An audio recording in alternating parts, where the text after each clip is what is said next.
loosely. Of course, he's in his second term, but he knows about winning. He knows about, being successful in this Colonial League. Turnover is going to be a big key, or lack thereof, for his team this afternoon. Exactly. They got to protect the ball. They have a good running game, and a passing game would be probably characterized as fair, so they're going to have to get that ball in the hands of the people they need to get it into and control it. Special teams is going to be very important also. 5-1 overall. Their lone league loss coming, of course, in overtime to Saucon Valley. They do have the league's number one rusher, and that is Robert Delgado. He's going to need to play a big ball game here this afternoon, and that means his offensive line is going to have to perform well as well. You're right, Mike. They're going to have to open up some big holes for him. He's done a great job of getting himself in positions this year to get a lot of yards. Runs to the outside very, very well. The key will be to see if they can contain him in that outside run and stop him from getting around that corner.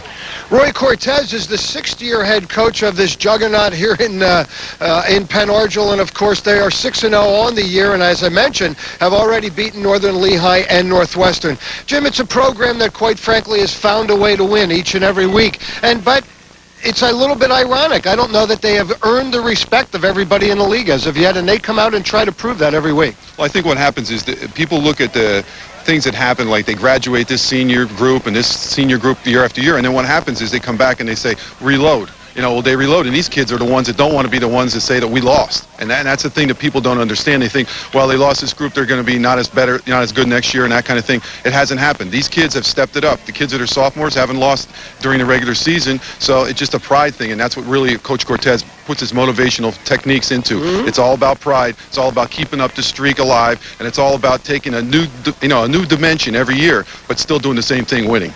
Offensively, they are led by the ultimate winner on game day, and that is quarterback Jake DeBoer. Jim, these seniors in a unique situation. They have never, and you brought this up coming up here, they have never had to come to practice after a loss in their 3 years here as starters in the varsity team. It's true, and they're a very fortunate group, and they don't want that to end, I'm sure. And the situation is that, they've had people step up every game and give them things that they needed. Last week, Rick Hughes steps up big. He played a couple positions last year, and this year he's playing, the end position, and he stepped up big last week. And, DeBoer finds a way to win. You look at his stats, and you'd say to yourself, here's a guy that has 6 touchdown passes and 7 interceptions. Well, how good could he be? But let me tell you something. When it's on the line, it's when he's at his best. This is the ball game right now in the Colonial League. If Penn Argyl wins this one, they could just about wrap up their an unprecedented 4th straight Colonial League championship. If Catasauqua pulls the upset here this afternoon, that lets Northern Lehigh and Northwestern back in the race. Should be a terrific afternoon of high school football, so very glad you could join us. Kickoff comes your way next on TV2 Sports.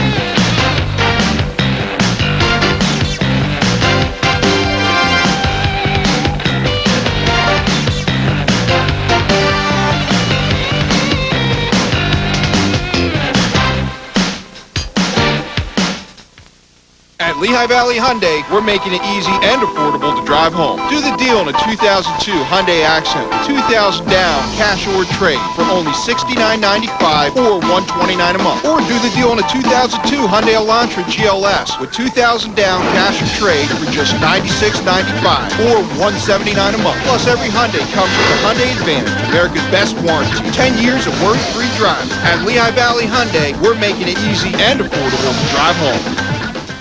When you need a prescription filled, who do you turn to? Walters Pharmacy. Walters Pharmacy compounds prescriptions and takes filling prescriptions as their #1 priority. At Walters, you'll save time. Trust Walters Pharmacy for convenience with free, fast delivery in the city of Allentown. You can visit walterspharmacy.net and email the pharmacists with questions. Since 1937, Walters Pharmacy, making life easier through genuine care.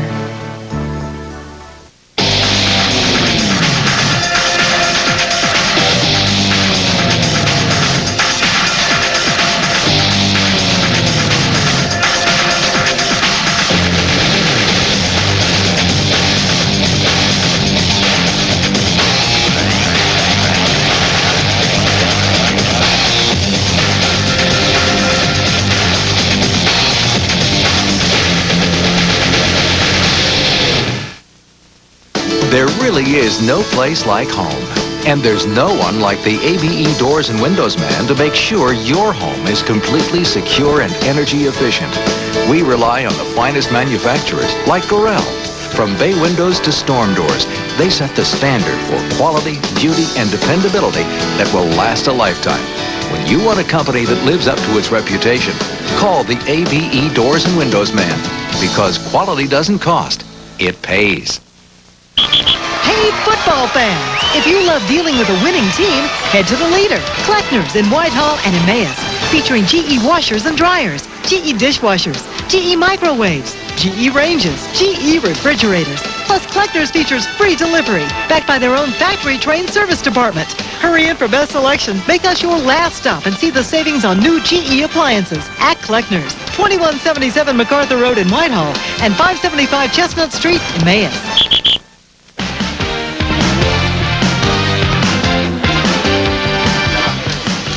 Welcome back to Alumni Stadium, site of this afternoon's Colonial League headliner, Catasauqua in Penn Argyl. The Green Knights have won the toss. They deferred to the second half to put that stingy defense out on the field. Kicking off for the Green Knights, number 64 is Brian Balch. And they squib it on the ground, and it goes through the hands of one of the upbacks. And alertly falling on it is number 24, Alan Delgado, back at his own 16-yard line. So Jim Wills, the squib kick, works to perfection for the Green Knights. Yes, they've done that a lot this year. Brian Balch got that down pat. They've done it a couple times. We were up here the last time against Northwestern and proved to be very, very beneficial as far as getting the ball where they want it to be. Jordan Miller is the senior quarterback for Catasauqua. He's a 6-footer and weighs 164.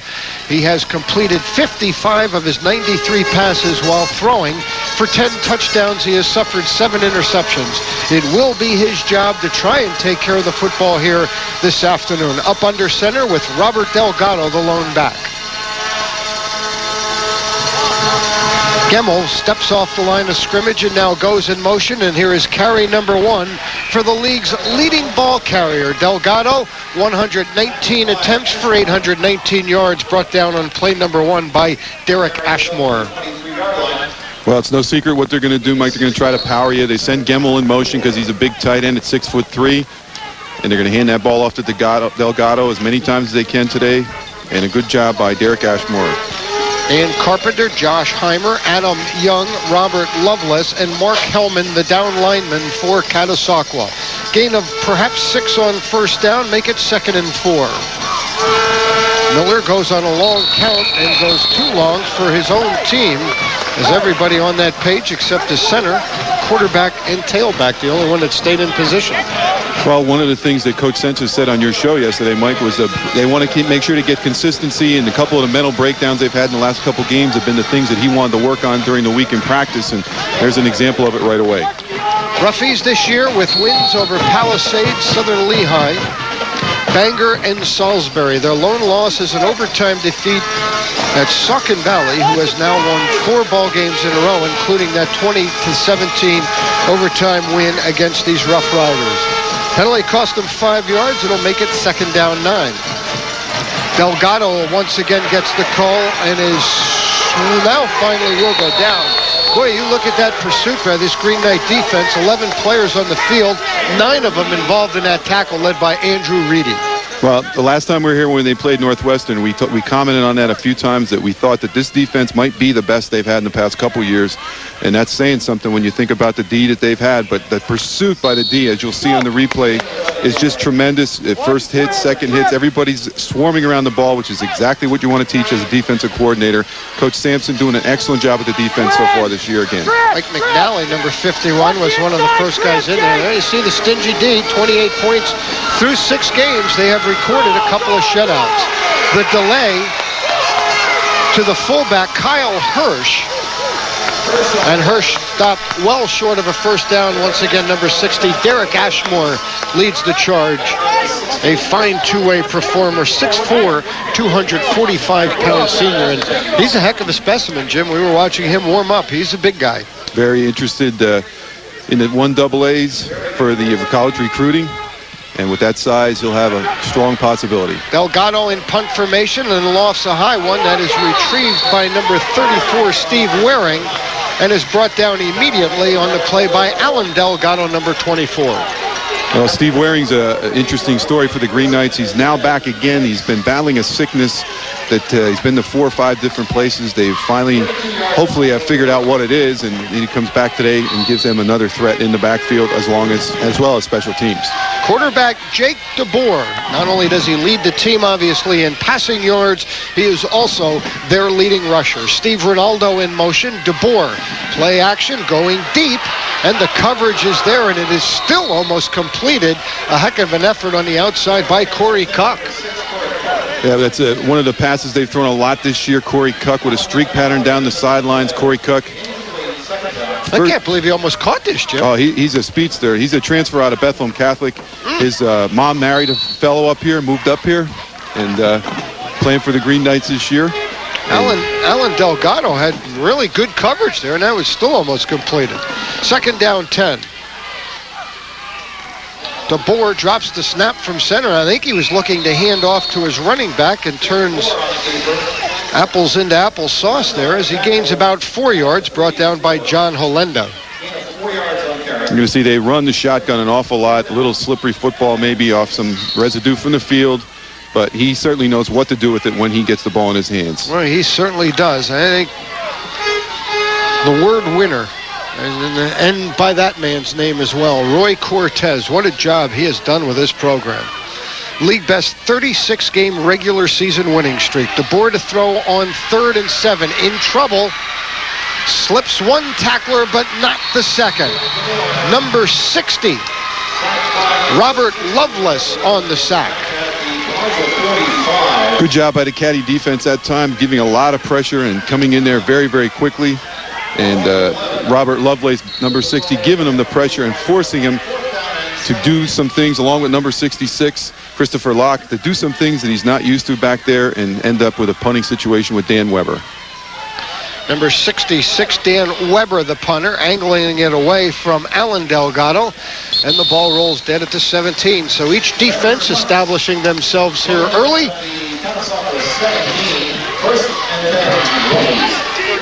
Take a look at this afternoon's trivia question, of course, involving Penn Argyl's 36-game regular season winning streak. What school held the previous record for the longest Colonial League winning streak?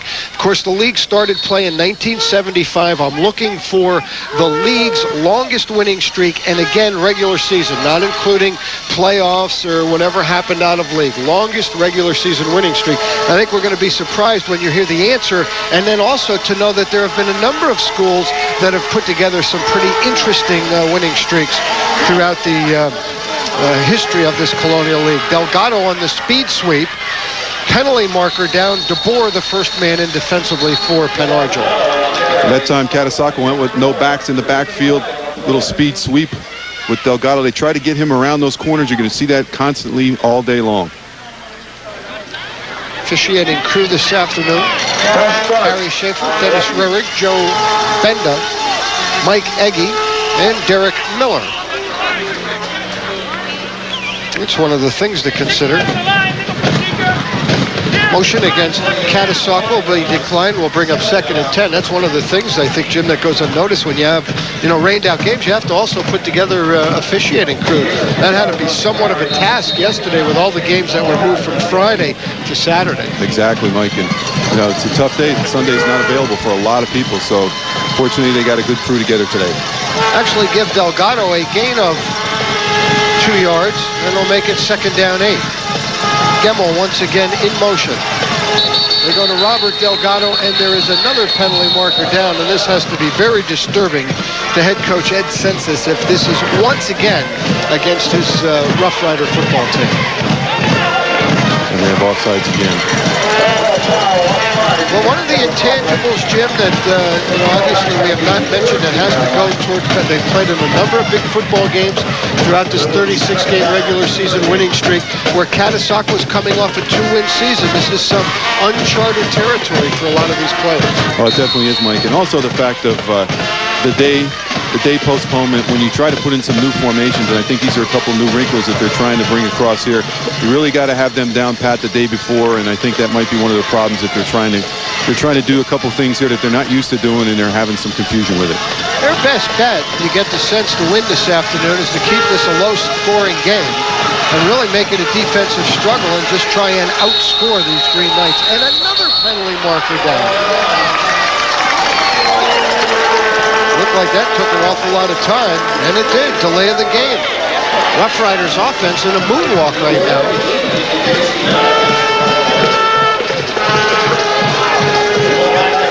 Well, I think what they're trying to do, obviously, with that motion man is try to make some different matchups and some difficult things happen and try to get another blocker on that end to help Delgado to spring him. And they'll probably go back to more of a regular set, what you see right here. 3 penalties already for 15 yards. Delgado slipping a couple of tacklers and perhaps gains 3, maybe 4 yards. Colin Kessler, along with Brandon Meckler, combined to make the stop. Good job by the Penargil defensive backs coming up as you see Colin Kessler come into the picture here very quickly along with Brandon Meckler. Kessler, a young man we remember from a year ago, the championship season that saw them eventually lose in the state finals. He came on to play a lot of meaningful minutes for this team as a sophomore. Jordan Miller now faced with 3rd and 13. Rolling right, hangs on to it till the last minute, lofts it up there, and it was nearly picked off by Steve Ronaldo.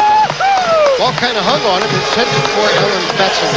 Well, good job by Steve Ronaldo there to knock that ball down, but some tremendous pressure put on by Trevor Levitz from his defensive end position, number 79. As you see, he gives Jordan Miller all he can handle as you see him coming through from the outside and makes him force that ball just a little bit earlier than he wants to. Ronaldo, nice job of knocking it down.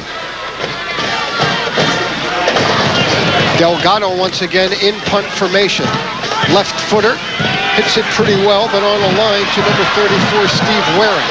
Waring tripped up and able to stumble forward to the Catasauqua 40, brought down by Alan Delgado. Good punt by Delgado. Very versatile player for Coach Ed Senses. Weather getting a little damper as the day goes on this afternoon here. Overcast, as you can see. Temperatures game time at about 65 degrees, but it feels like it's cooled off a little bit since then. Still no score first quarter. DeBoer. First back through is number 22, Ryan Detweiler. And he's brought down by Ezra Montesino. Well, one of the knocks that you see Coach Cortez in your picture there this year on the Penargil situation is that the running backs have not performed up to par in a couple of the games, and you know that's the way you got to force DeBoer to pass. That a lot of people have attacked it, but in the past couple of weeks, those guys have done a good job from that offensive backfield. Well, this is number 22, Detweiler again. He's actually 3rd on the team with rushing with 231 yards. Steve Ronaldo checks in at number 2 with 319 yards. You got to credit Jake DeBoer here for his athletic ability again. As you can tell, he gets that ball around, and that's the kind of thing that he's the intangible that he brings to the program, and that he makes a bad thing into a good thing there, and Detweiler gets some good yards out of it. Absolutely right. Little popcorn from the snap from center there. That thing flew out of there. DeBoer still able to get it to his running back. That's a heck of a play. Ronaldo on the carry, and he's going to be stopped short. Decision time now. Montesino once again on the tackle for the Rough Riders. Good job by the Roughies that time. Montesino coming up from that D-back position to help the defensive line force a 4th down here. Jim, this is a big call now for Roy Cortez. You see Justin Cromer is in with the play. Now they're going to line up to go. Catasauqua's been a little jumpy. Maybe we'll see DeBoer just going a long count. This is a long yard and probably closer to 2. And DeBoer will sneak it.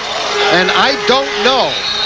Second, maybe a 3rd effort may have picked up that 1st down, but initially the contact made short. He was stood up by John Holenda. Nice job by the Caddy defense of plugging that hole. As you see, DeBoer's going to go right through that hole that was opened up, but then gets met head on because of the fact that Holenda was coming flying in there. And we'll see what happens when the chains come out. Oh, this is one of those link deals. This is not yards or inches. This is going to be down to the links. And it is going to be 2 links short. That's the kind of play, Jim Wills, that can really fire up a team like Catasauqua coming in here this afternoon. Oh, exactly. And then that's, they pretty much knew where the ball was going to be in whose hands, and they did a good job of stopping them. And that was a very good hit by Holenda. Well, they've had the poor field position throughout early going in this game. 4:36 to go first quarter. And, of course, when you make a decision like that, you risk the field position change. And Catasauqua out to their own 31. This is their best start.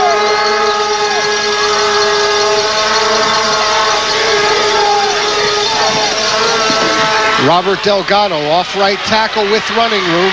First down, Catasauqua. Good job by the Caddy offensive line. Open up a huge hole for Delgado to run through. You can't be giving him that size hole, because once you get a hole like that and you see it there as a blew open a big hole, he's going to get you a lot of positive yards. Nice job of squaring the shoulders. Gain of 10. First down, Catasauqua. Their first of the football game. Gordon Miller, he's the senior.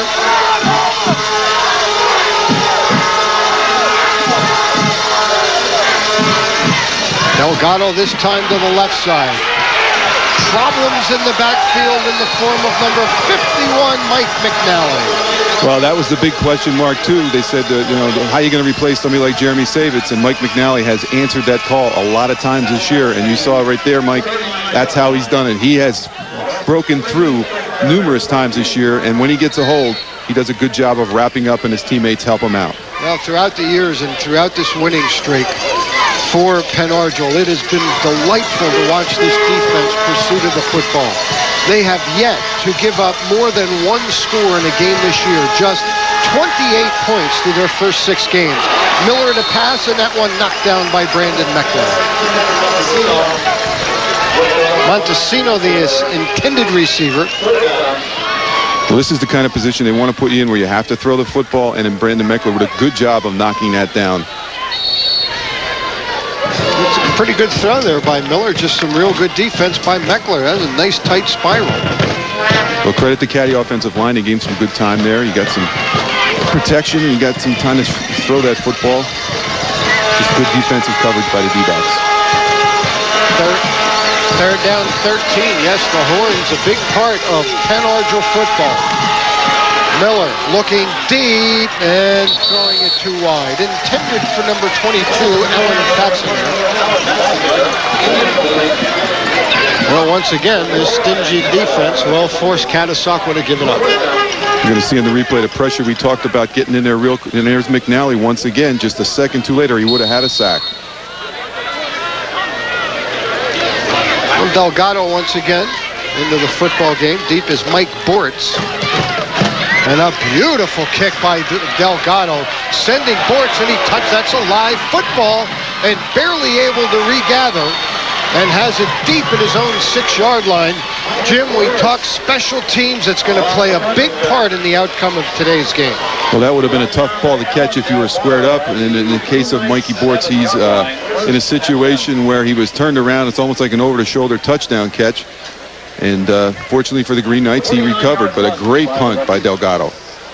That's out to be a 53-yard effort. Modern Equipment Sales and Rentals Company, Inc. in Allentown, 1-800-459-4659, with locations in Pennsylvania, New Jersey, Maryland, and Delaware. First and 10 from their own 6, and nothing doing. Detweiler on the carry, and he finds no room whatsoever. Host of Rough Rider tacklers in there, Kyle Hirsch. Holenda once again the linebacker. Holenda doing a great job for them so far today, coming from that linebacker position. Big hit in the last series, and once again starts off 5'8", 170, only a junior. Be back again next year for Coach Ed Census.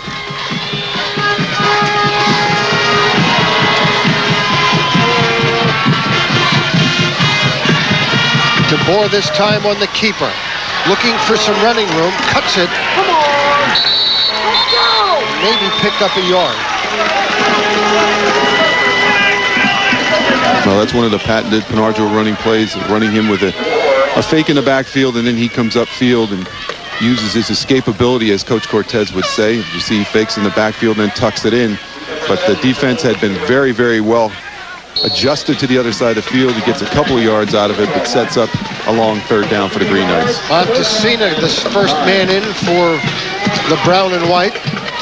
And DeBoer, a touchy situation, faced with 3rd and 9. Be surprised to see him keep it in his hands once again. He's back to pass. Throwing back to his receiver. A big first down completion to his tight end, Rick Booth, who leads the team in receptions. That's his 7th of the year. Fatzinger the stop for Catasauqua. Well, Mike, we talked in the open. I said that they're getting big contributions out of certain people, and here's Rick Youth again. He gave him some big things last week. A couple touchdowns, a 54-yarder last week, and now today he comes up with a big first down catch right there. He now is their leading receiver, as I mentioned. 6 catches, 152 yards coming in. That is first gather of the afternoon. Bootleg for DeBoer. Jukes one tackler and has positive yards once again on first down. Brought down by number 22, Alan Fatzinger. This is the play that Coach Cortez loves to call with that keeper. I think one of the things that I see Coach Dietze on the sidelines a little concerned with is they want those linemen to get out a little bit quicker out front so you can spring the quarterback, because without those linemen out front, those kind of quarterback keepers don't get the positive yards that they're used to getting. Gain of 7 on first down. Split backs once again. And Detweiler gets the call, and he has a first down. Jim, you know, these are the kind of situations in games that sometimes go unnoticed. Even if Penn Argyl does not score, this is a good drive to improve their field position. Exactly, and you see some good blocking going on from the outside. You see Steve Ronaldo give a good block. And they're establishing what they want to do, because now once you establish what you can do, you can run your other things off of that. And this is the first time today they've really established themselves in the game. Heimer and Montesino combined to make the stop. Yes, if they would have moved the ball like this in the first 2 possessions, they'd have a touchdown. Here's Detweiler rushing to the outside. His horse collared out of bounds. Alan Delgado. Well, there's nothing fancy about this. Power football. They just line everybody up, and they're going to come right at you. Quick pitch to Detweiler on the outside, and you see that everybody's out there blocking for him. Once again, Steve Ronaldo out there along with Ashmore, getting everybody involved. Cromer. They're just going to run it right at you. Close to a face mask. Delgado was pretty high up. Must have just stayed off it. He did get a side of the helmet. They're going to let this run out. What a good football game. Special Sunday afternoon edition of High Score Sports. Nothing through 1.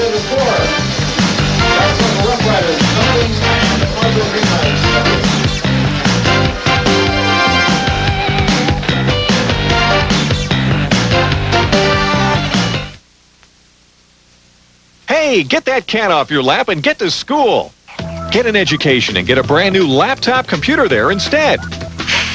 Call Allentown Business School now at 888-806-0808. Enroll in one of our diploma or associate degree programs, and you can be on your way to a super career. And pick up your laptop. Get a leg up on your future. And a laptop to boot. Call Allentown Business School now at 888-806-0808.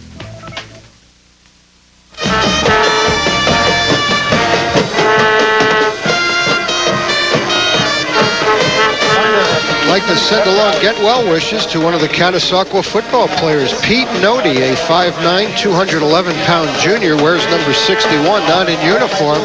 He under the weather a little bit, couldn't make the trip with the team. And there's that could have been a face mask, just kind of got the side of the helmet there. But Pete Nody, alternating lineman for them under the weather and not with the team. His father, of course, a Durham High School graduate from one of the first classes back at that East Side school. I'm looking forward to seeing young Pete play, because I watched his dad play a lot of football as well. Charlie Nody, one of the fine athletes here in the Lehigh Valley. They'll try and get it done without him.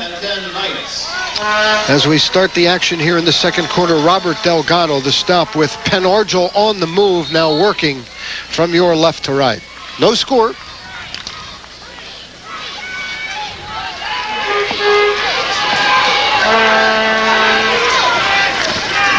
First and 10. This is Steve Ronaldo.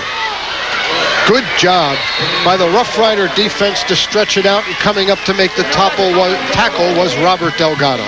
Good job by Delgado. Exactly what you need to do in that D-back position. They strung him out. The Knights couldn't get out to that corner, and Delgado comes flying up using his speed. Nice job of a tackle. Delgado, a multiple sport athlete at Catasauqua, also, of course, part of the basketball program. Loss of 4 on first down.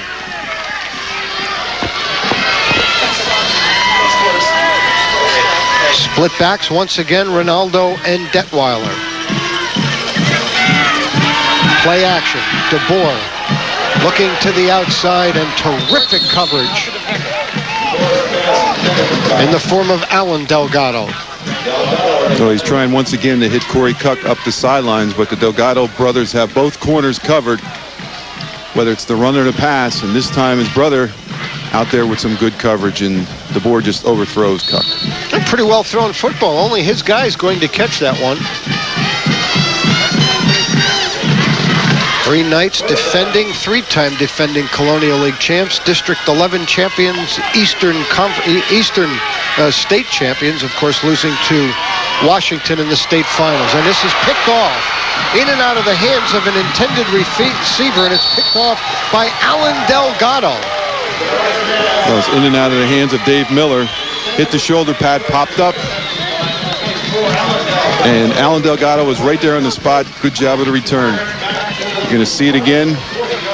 Good pass by DeBoer, but just a little bit too high off the shoulder pad. No, that's the one That was before. the previous one, yes. Previous play. I thought that ball had a little too much air on it. I was looking at that. I think this is the one here coming up.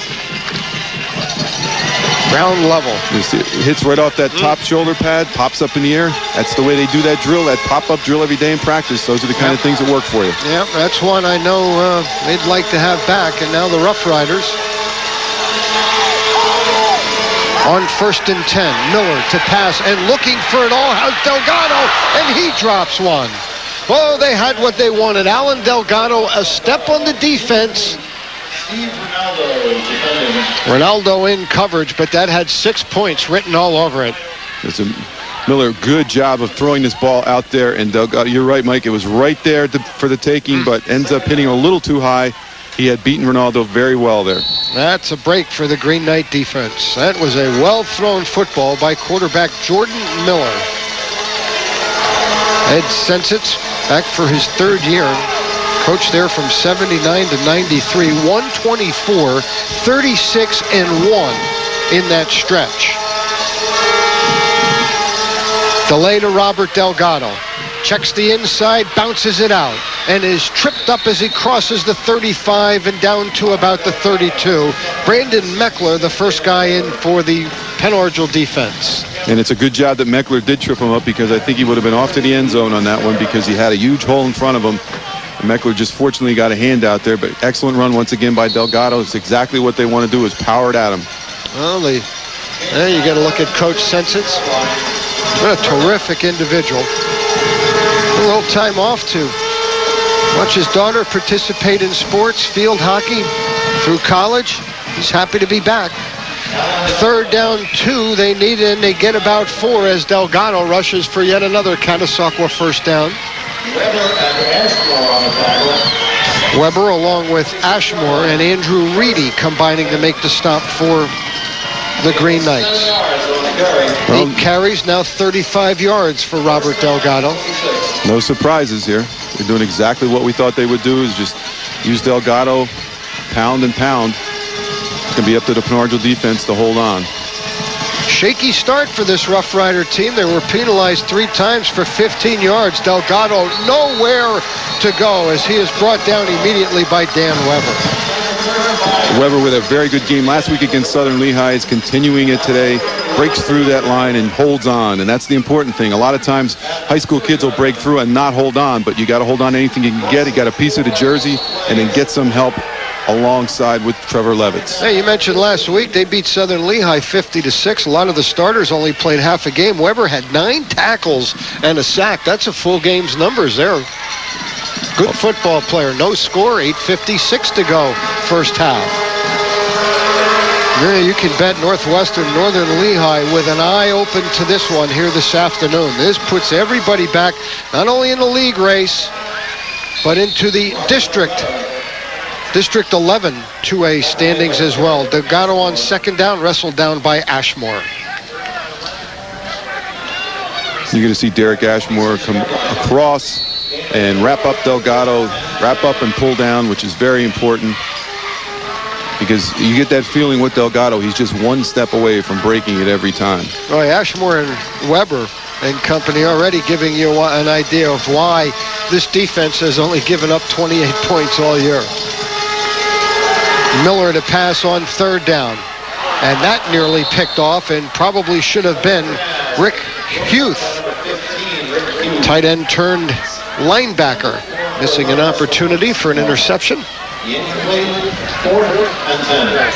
This is one that they might want to have back if you're the Penargil coaching staff, is that ball just a little bit to the inside. And once again, it seems like that ball's sailing a little bit today, hitting off a lot of the shoulder pads up top. You'll see once again where that shit right off that top shoulder pad. Timeout Catasauqua with 8:05 to go in a scoreless football game here.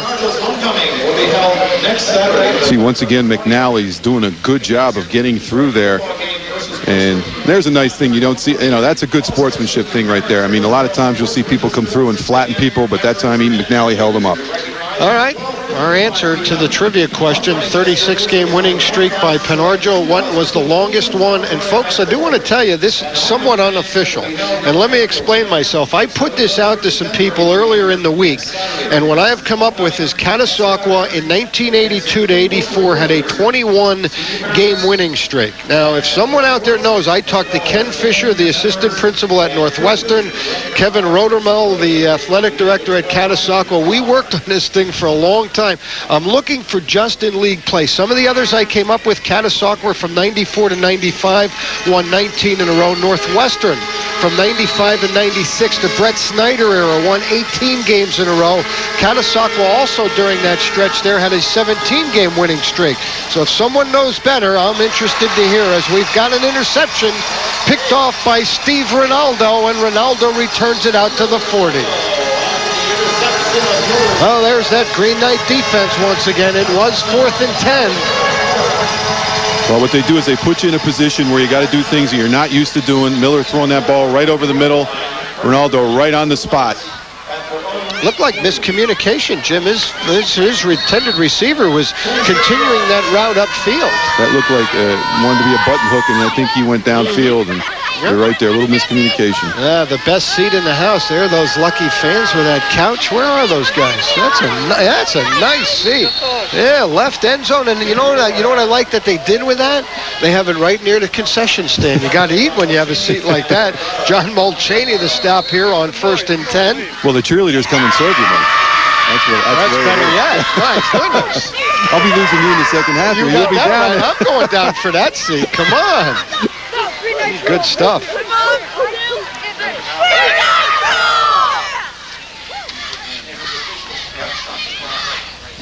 You see DeBoer rolling out to his right, getting some good blocking, turning it upfield. Tell you, at 155 pounds, he takes a beating every game, and it's amazing that he can come back and come back and come back. Well, and you mentioned getting a beating, and we do have a new quarterback right now, Colin Kessler. And the ball is loose, and Catasauqua recovers. One play, they just tried to go with a simple trap in the middle, and the Rough Riders forced a turnover. Good job by the Caddy defense there.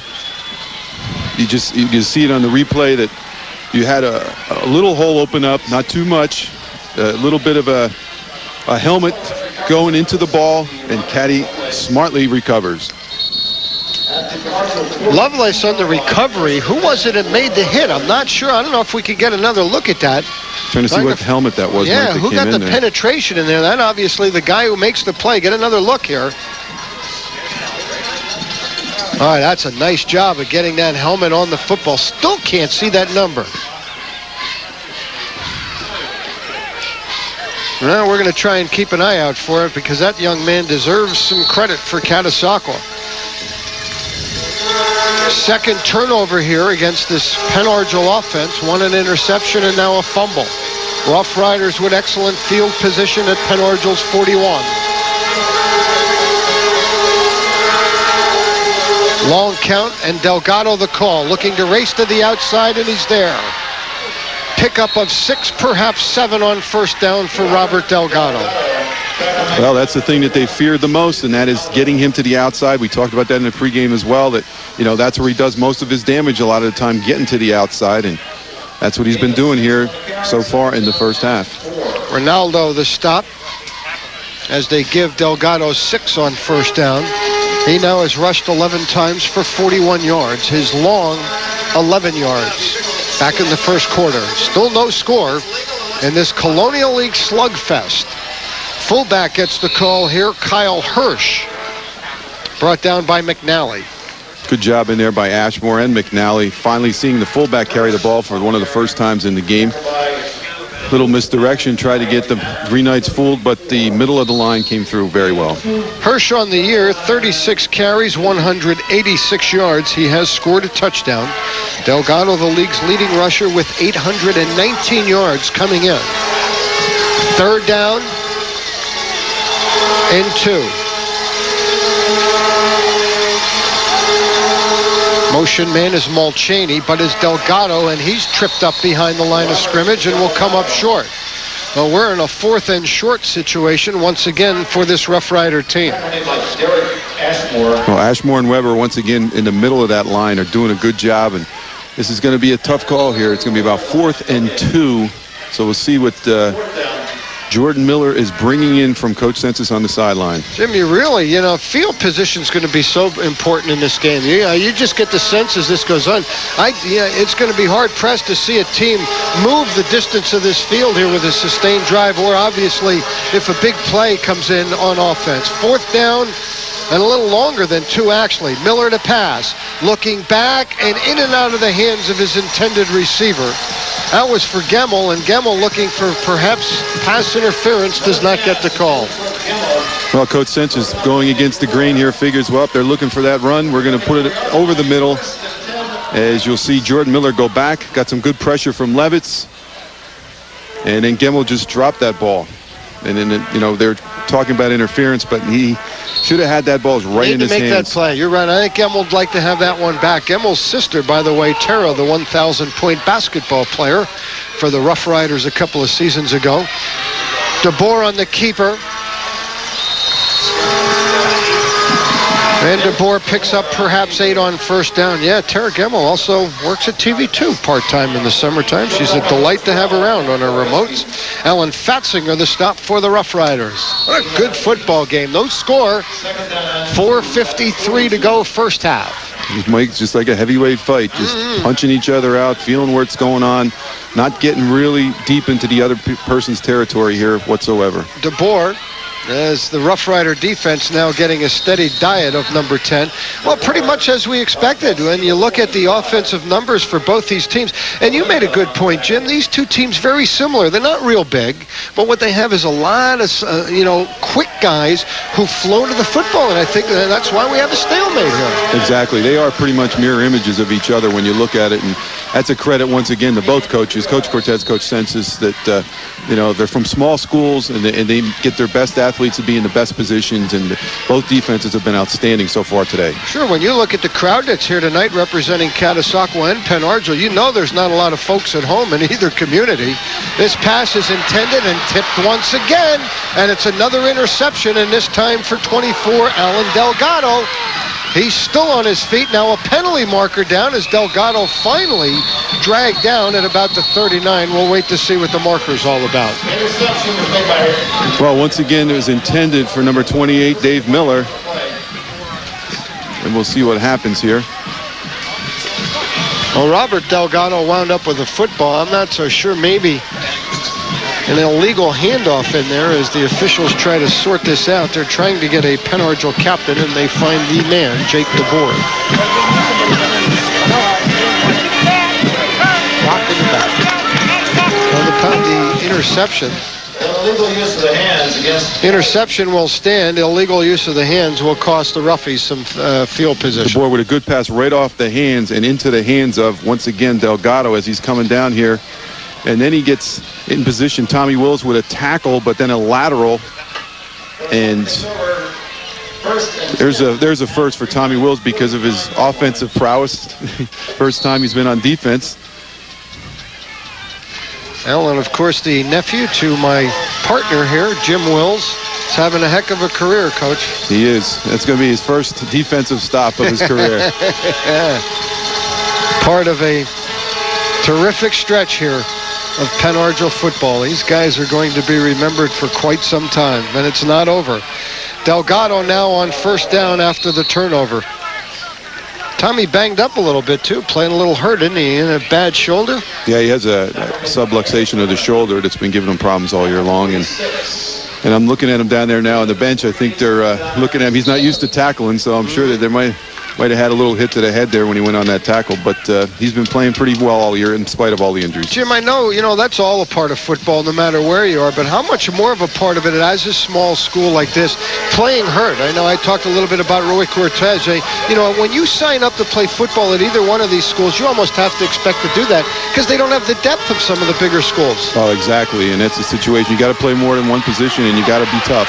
Miller in trouble, and the football's loose and takes a Catasauqua bounce and rolls out of bounds. Number 79, Trevor Levitz. That's the thing I was talking to you about, Mike, before the game, that I think he's one of the keys to this defense. He was not around last year. He had an injury, speaking of injuries, and he had one last year, and he's come back this year and has played very, very well from that defensive end position. He had a good week last week against Southern Lehigh, blocked a punt, also had a sack. Oh, Catasauqua unable to take advantage of some good field position. Sack for Levitz is his 4th of the year. He's now 2nd on the team behind McNally. And they'll play it pretty close on 3rd and long as Hirsch gets the call and Derek Ashmore there to greet the big fullback. I'll tell you what, Mike, one of the other things that we haven't brought out, I'm sure, in all the broadcasts is there's Derek Ashmore as you see him coming off the field. You're right. When you're in a small school and you play this kind of defense that they play, every week you hear reports of this person had this and this person had that. They get a lot of injuries, but the thing of it is you got to suck it up and come back next week because there aren't replacements, and that's a kind of thing that's really a tribute to a lot of these kids. Delgado, who's having a heck of a game in terms of punting the football. Fair catch signaled for and made by Raring. We had a decleater there on the block. TV2 Football brought to you in part by ABE Doors and Windows, Family Prescription Center, Allentown Business School, Allentown Mazda Volvo, and Kleckner & Sons. Thanks to all those fine folks and their support of these fine student athletes. What a great atmosphere up here. I think, Mike, what we might have to do is come up with a block of the year. We've seen 3 or 4 tremendous blocks this year, so at the end of the year, we might have to evaluate our block of the year. Something that a lot of people don't get credit for. Everybody loves people scoring touchdowns, but blocks are what makes it happen. DeBoer still on his feet, and a penalty marker down. And this one looks like it's going to be against Penn Argyl. That was vintage DeBoer weaving his way through the defense, but it will be an illegal block against the Green Knights. And what Coach Cortez always calls about Jake DeBoer is his escapability, and that's the kind of thing that's an intangible to teach. You can't sit down and say we're going to teach this week in practice. This is the kind of thing that comes with a natural athlete. What most people will tell you up here is the fact that baseball is his best sport, but I'll tell you what, there isn't anybody around that wouldn't take him as a football player. He was part of that Carpenter Cup team that went a few extra innings down at the Vet in Philadelphia over the summer. Actually had a broken hand or wrist earlier in the just suffered it playing baseball just prior to the start of two-a-days, and you have to wonder that didn't slow the progress of the offense down a little bit as they appear to be back on track, except here for this afternoon. The penalty negates a good game, and DeBoer is wrapped up once again by a swarming Catasauqua defense. Number 81, John Mulchaney, a junior at 6 foot, leading the way. Good D by Catasauqua. Once again, the Rough Riders are doing a good job of sliding down the line, staking their positions, as you saw, number 81 there, John Mulchaney, just holding his position, holding his ground, doing a good job against DeBoer. You see a lot of in this game, Jim, and you're around it for a long time. Defensively, a lot of guys breaking down and being in a football position, not over pursuing, not lunging. There is some terrific defensive technique being played in this game, and that's why we have a 0-0 game. A lot of good fundamental football, Mike. Yeah, that was nice by Mulchaney. He sat right down there to make the play. DeBoer going up top. And again, good coverage, and that still was almost completed. Boy, DeBoer is starting to dial in, but falls incomplete, intended for Josh Germano. Well, that's the kind of thing he can do for you. You know, you see him back there, and you think, well, how far can he throw a football? And I'll tell you what, he's got a very good range. As you'll see here, sets up and lets that ball fly just about a step off. You can't cover it any better than that. That's blanket coverage.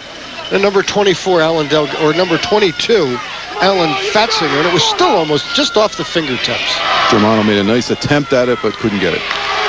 Well, and that's why a lot of people felt this was going to be a very interesting matchup, because you're looking at the same kind of type receivers going out as the same kind of cover guys for Caddy. Here's the quarterback draw, DeBoer, and a good read by the linebacker. I believe that to be Gemmel, and it is. Gemmel with quarterback draw responsibilities to make the play, and they're going to use a timeout now on 4th and long with 1:30 to go. You're going to see DeBoer with that quarterback draw, get some good blocking up front, but you're right, once again, Mike, you see some great fundamentals here. Stay your ground, shield off your man, everything you want people to do. Some great tackles in this game. Two very solid defensive teams battling horns. Roy Cortez, the graduate here of Penn Argyl. Back in the early 60s, he actually played for Elwood Petchel, and he was on our radio talk show, WAEB AM 790, which we have on a Saturday morning from 8 to 9, and he talked about Elwood Petchel having obviously a distinct impact on his career, and what a successful coach. He coached over at Shawnee Middle School. They very rarely lost over there. Legendary. You talk about winning streaks, Mike. He had another one when he was there. About 55, 56 games. Exactly. Yeah. Knows how to motivate, and it's blocked. The punt is blocked, and the ball is loose. Recovered by number 42, Kyle DeFranceschi. I'm not sure who got the block. DeFranceschi recovered it. Kyle Hirsch on the block, we believe, number 45. Well, this is one of the ways to stop the Weber punt machine is to get in there. As you're right, that was an excellent job putting his hands up. Turnover, and an excellent job of recovering the football. That's what you got to do, leap up and hands at the same time. Special teams causing a problem here and causing a turnover. 1:21 to go. It's important for Catasauqua to remember now they're not in the end zone yet. Penalty marker down. That's the last thing they wanted to see on first down. Delgado held to little or no gain. There's a marker down with the clock now stopped at 1:16.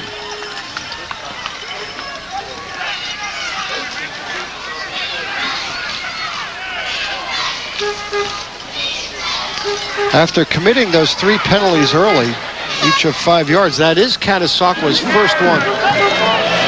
Illegal participation against Catasauqua. Jim, that's a costly 5 yards.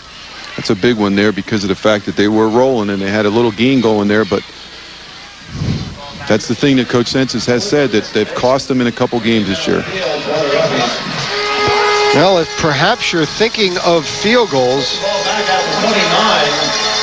Loss of 15. First and 25. Arnold has kicked one. I do not have a distance on it.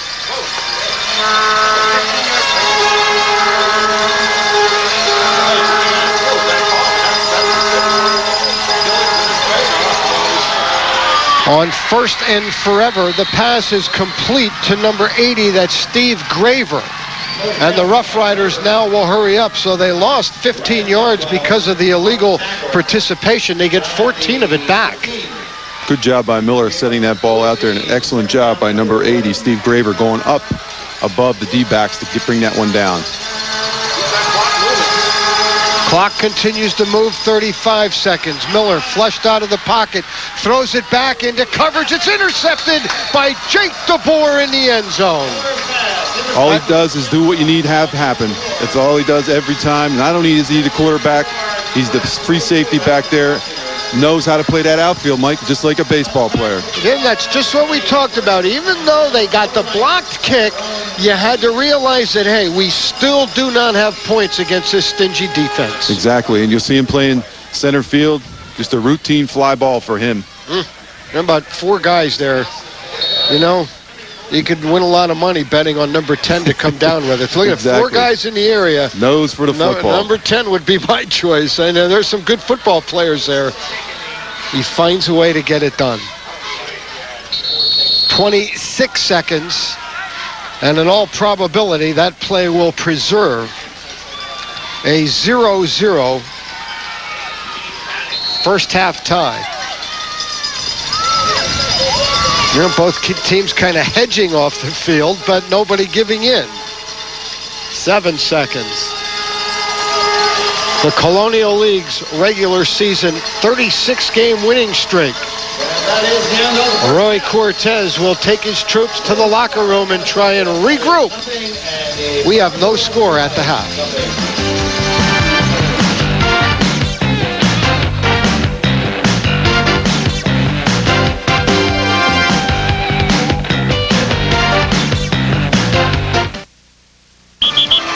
Football fans, if you love dealing with a winning team, head to the leader, Kleckner's in Whitehall and Emmaus, featuring GE washers and dryers, GE dishwashers, GE microwaves, GE ranges, GE refrigerators. Plus, Kleckner's features free delivery, backed by their own factory-trained service department.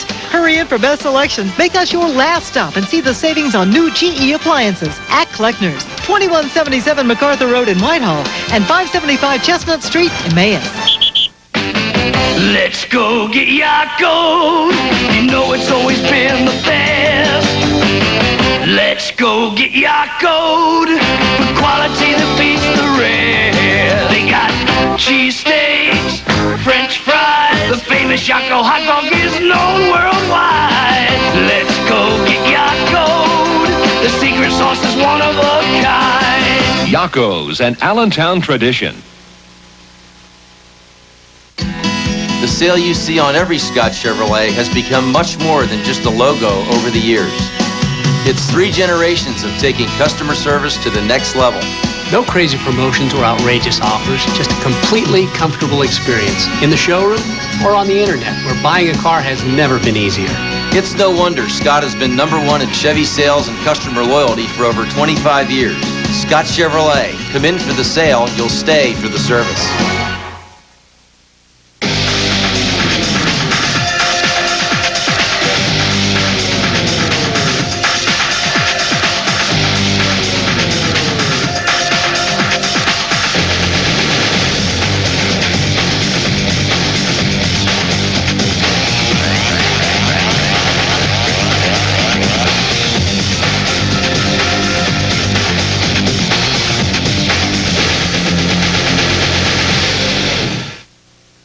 At Armetta's in Emmaus, food and fun can be enjoyed with the family or with friends.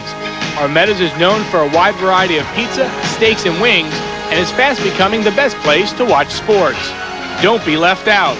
Come in and chow down, tip back a cold one, and watch the games of the week in the upper lounge. Family, friends, food, and fun, Armetta's has it covered. Armetta's at the corner of 3rd and Main in Emmaus.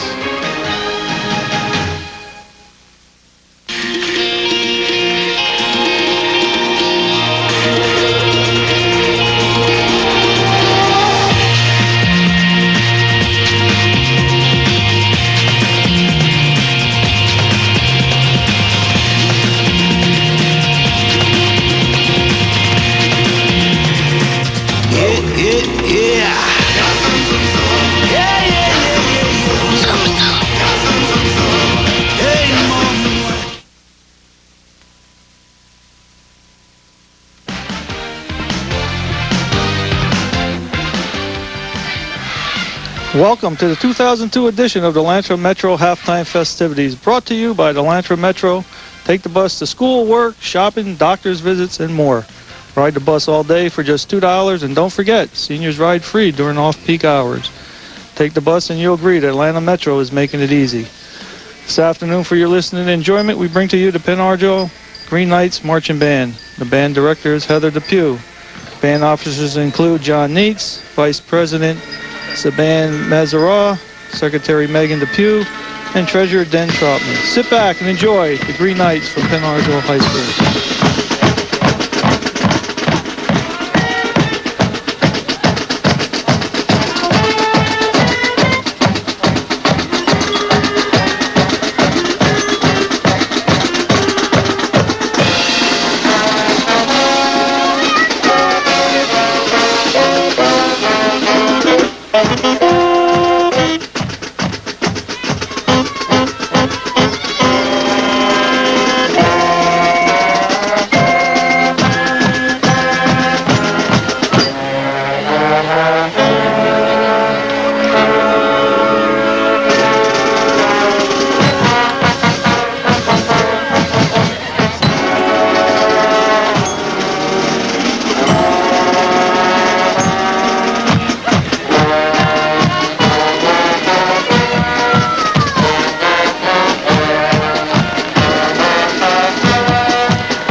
Everybody else, let's go, girls. We're going to sing it. 1,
Okay, with the score at halftime, Catasauqua 0 and Argyl 0. That's going to conclude our halftime show. Brought to you by the Atlanta Metro. Take the bus to school, work, shopping, doctor's visits, and more. Ride the bus all day just for $2. And don't forget, seniors ride free during the off-peak hours. Take the bus and you'll agree that Atlanta Metro is making it easy. We'll be back after a few breaks at the start of the second half with Mike Zambelli and Jim Wills right after these messages.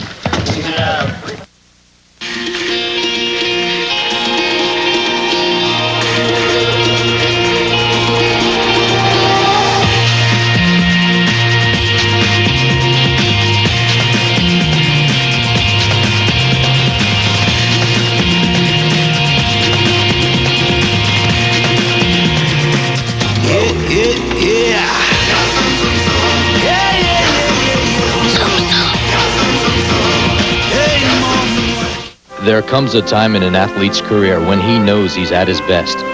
It's that moment when victory is at hand, when he feels invincible. The level of the game is irrelevant. What matters most is the feeling. And it usually comes inside a Russell Athletic jersey. Bethlehem Sporting Goods and Russell Athletic are a part of nearly every triumphant moment throughout the Lehigh Valley. Choose Russell Athletic and Bethlehem Sporting Goods. A winning tradition starts with us. There was a time when working men and women had no one to turn to if they were injured on the job. Raised in a small coal mining community, Michael J. O'Connor witnessed firsthand this injustice. His father and grandfather, both working men, saw co-workers who were denied benefits and unable to support their families. Unsafe working conditions continue today. If you're being denied workers' compensation benefits, then call Michael J. O'Connor and Associates. Let us fight for your rights. I need a car, but all I can do is look because I have credit problems. Without a car, I have to bus to work, but the banks won't talk to me because I don't have enough credit history. If you have a job, IntelliCredit can help. Just call this 800 number.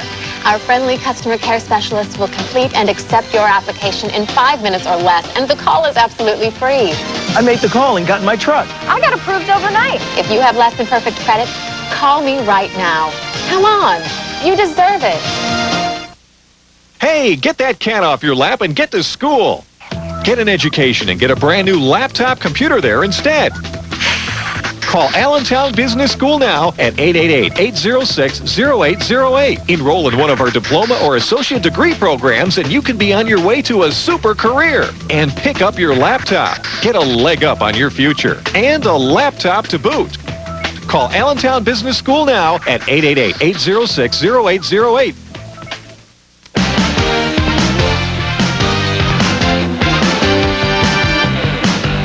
Game ball winner 738-6555 for the game ball donated by SETV Play. 50-50 winner 8964770. Take a look at some first half highlights, and yes, indeed, Jimmy Grell, our slow-mo operator, says it's all D, and that's exactly what it's been, a defensive struggle. Fumbles, tipped balls, interception, this one into the hands of number 24, Alan Delgado. A little flip to Robert Delgado. See, when you're twins, you can do that kind of stuff because you're on the same page. Exactly. You know where you're at.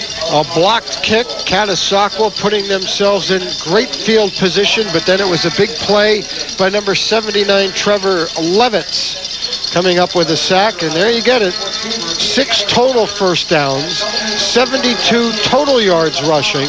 We have had just 2 completed passes, totaling a little better than 40 yards. The total offense for both teams, just a little over 100 yards. And, of course, the 5 turnovers, you know, will be addressed by the team's head coaches at the half. Jim, I think one of the things that definitely has to be talked about was that penalty for what we are looking at as being illegal participation, a 15-yard penalty against Catasauqua, which moved them back. They came back with a 14-yard completion. That really turned out to be a big scenario in what happened in the final couple minutes there. Exactly, because they were in a position to really put themselves maybe in the end zone at that point, either by a field goal or a touchdown, and that really hurt them. By the possessions, 3 and out, or 3 punts in a row, then interception, downs, another punt, and then an interception for Catasauqua. Their 7 possessions. For Penn Argyl, punt, downs, interception, fumble, another interception, a blocked punt, and then, of course, the half coming upon us here from Alumni Stadium. There you see the biggest play of the game so far, and not surprising that it's turned in by quarterback turned defender Jake DeBoer. Great job by Jake DeBoer in the end zone there, playing center field. Exactly when you need the big plays, usually when he comes up with it. That's his 3rd interception of the season. And Jim Wills, I know this is going to be a difficult half for you. I see nephew Tommy now has stolen that golf cart, and apparently looks like a concussion there, and I know that's got to be difficult for you to watch as well, but that's got to hurt Penn Argyl offensively to lose him at that starting guard position. Yeah, that's going to be a little bit tough for the offensive line to make some maneuvers in the second half, but you know, it's also tough for him, obviously, with that shoulder problem all year to have yet another problem happen. But they've had a lot of guys have concussions this year, so you know, there's been a list of people that had them. So, you know, unfortunately, the day's over for him. But hopefully, his teammates can rally around here and pick up the slack. Well, I am looking. There you see Tara Gemmel. He's now at Scranton, playing basketball. What a terrific athlete and a fine young lady. I'll tell you, she's been a real pleasant addition for us at TV2 Sports, and she works some parades, and here to see her brother play football. They're trying to do something that nobody's been able to do for 36 regular season games, and that's beat Penn Argyl. Looking at the rule book for illegal participation, and indeed a 15-yard penalty. So kudos to the officials. Good job on their part. On top of it, I don't know that Ed Census was happy with the interpretation of it, though, because he did have a little meeting with the officiating crew, but that turned out to be a big call in that first half. And our stat guy, the big A, Billy Atkinson, he's got the rule book right with him, so we're on top of it here. Everybody has to contribute, right, Billy? Even though you go to Philadelphia on a Saturday night, we got to get here and be a part, right, buddy? Billy, of course, at the sales as we are underway here second half, and the kick is fielded by number 6, Corey Cuck. Cuck running to his right, looking for running room, and finds a little and gets it up across the 25, brought down by number 21, Kenneth Luckenbell.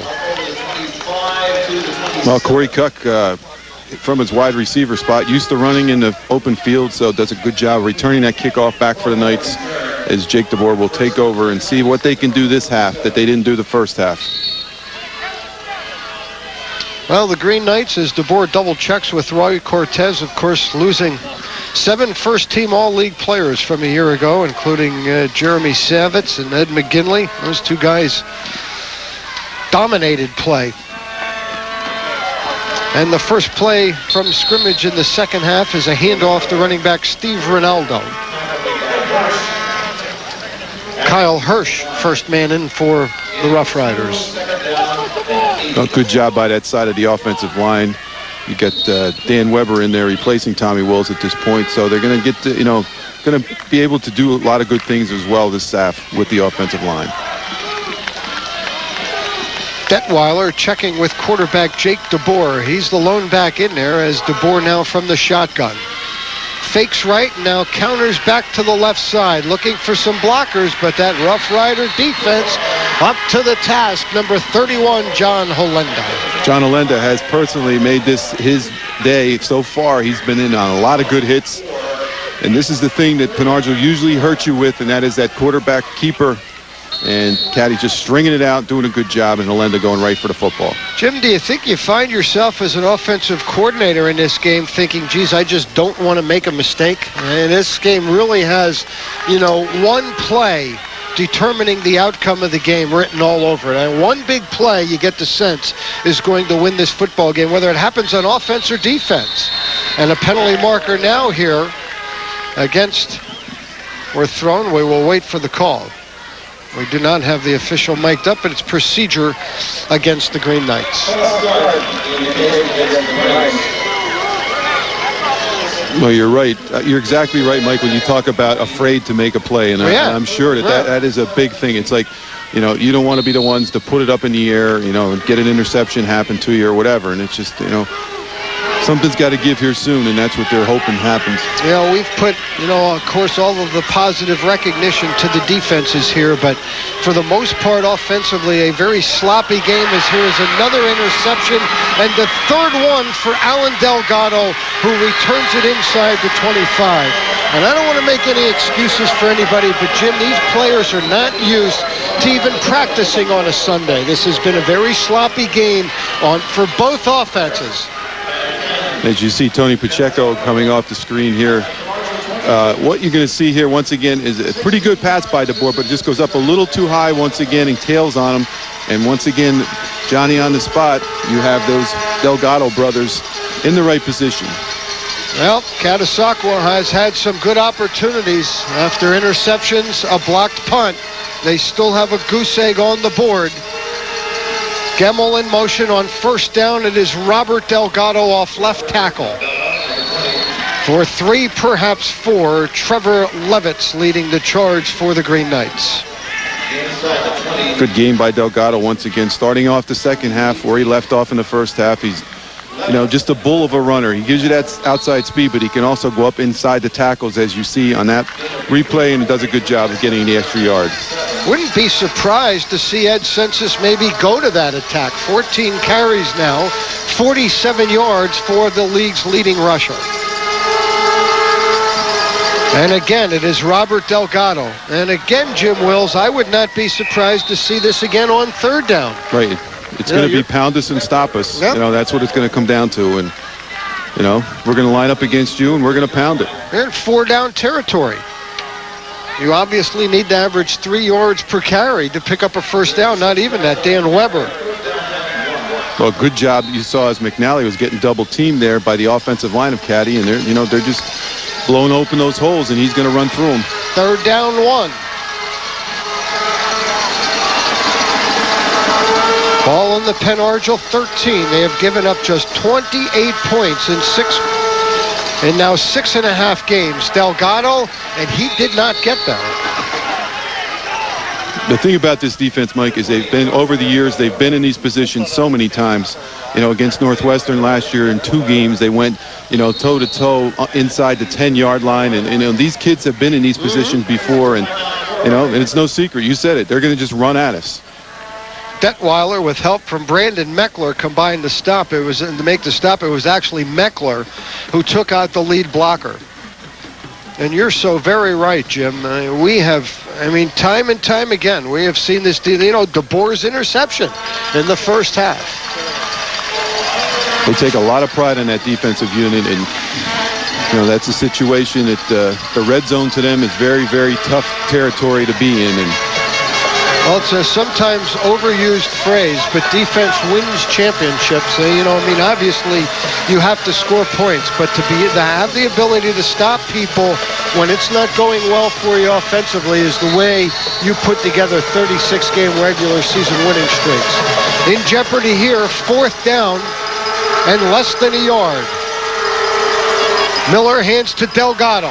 breaks it to the outside. He's got the 5, the pylon. No signal. They rule him out at the 1. Out at the 1, but they have the first down. Well, and this is all going to be set up by a great block on the end against Colin Kessler. As you'll see coming out here, this is the key to ships it right there. You see Colin Kessler being knocked down, and that allows that to happen. That ball you saw hit the pylon and was on the outside. This looks like a proper spot by the officials. As he dives, see, he gets that pylon, but he's not breaking. He's to the outside of it. They spot it at the 1, 1st and goal. Good Touchdown, Catasauqua. They have a 6-0 lead. Good job by the offensive line. They make that hole open up for him, and Delgado makes it look easy.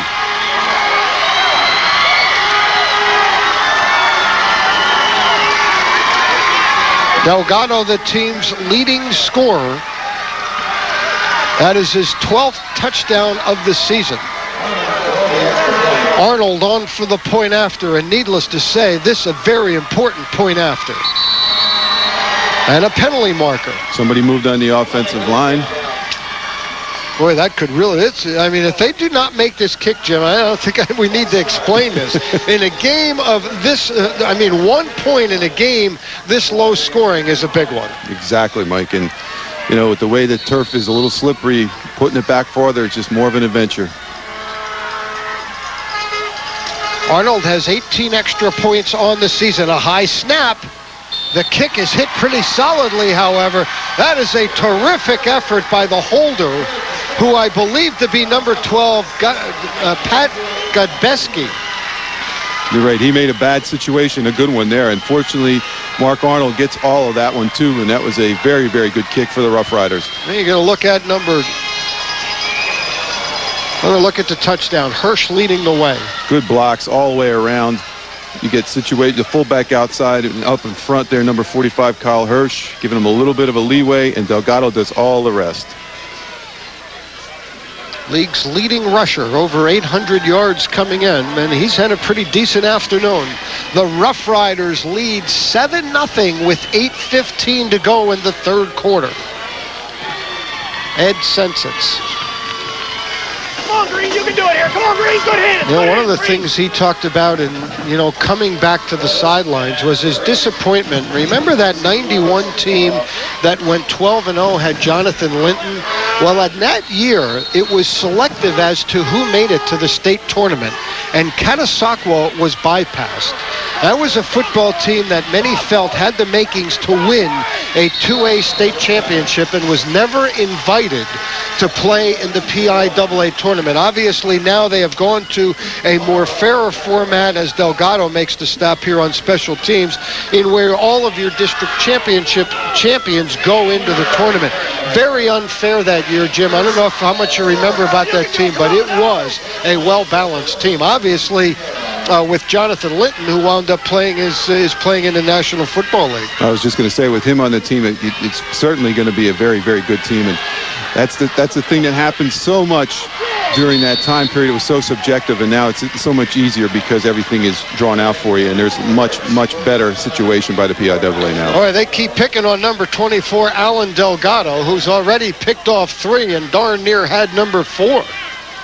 Well, that time they sent Mike Bortz out there along with this situation, and these passes are getting closer and closer, and Delgado's getting picked on, and you're right, he's going up and battling every time, and he's just a great athlete playing the corners in both Delgados. Incomplete pass, 2nd down 10. DeBoer looks right, and the quarterback draw. Thrusts his body across the 35 for a gain of 6. This becomes a pretty important 3rd down. Montesino, number 11. We've called his number an awful lot of times. 5'9", 174-pound senior. Well, you're right, Mike. It does become an important down because of the momentum factor. If you got to keep that and try to get that momentum back. If you're the Green Knights, and you see the Rough Riders are just very much enjoying, as you see Montesino there, they're just enjoying playing defense here and holding on to their momentum that they just gained back with that score. 3rd down. And they flare it into the hands. It's complete to number 28, Dave Miller, but he'll come up well short. John Mulchaney. Good job of reading that by the Catasauqua defense. Staying at home, that's what you got to do. They see that pass coming outside, and very, very nice job by Mulchaney of going out there, wrapping up. Defensively, they had that thing smothered right from the start.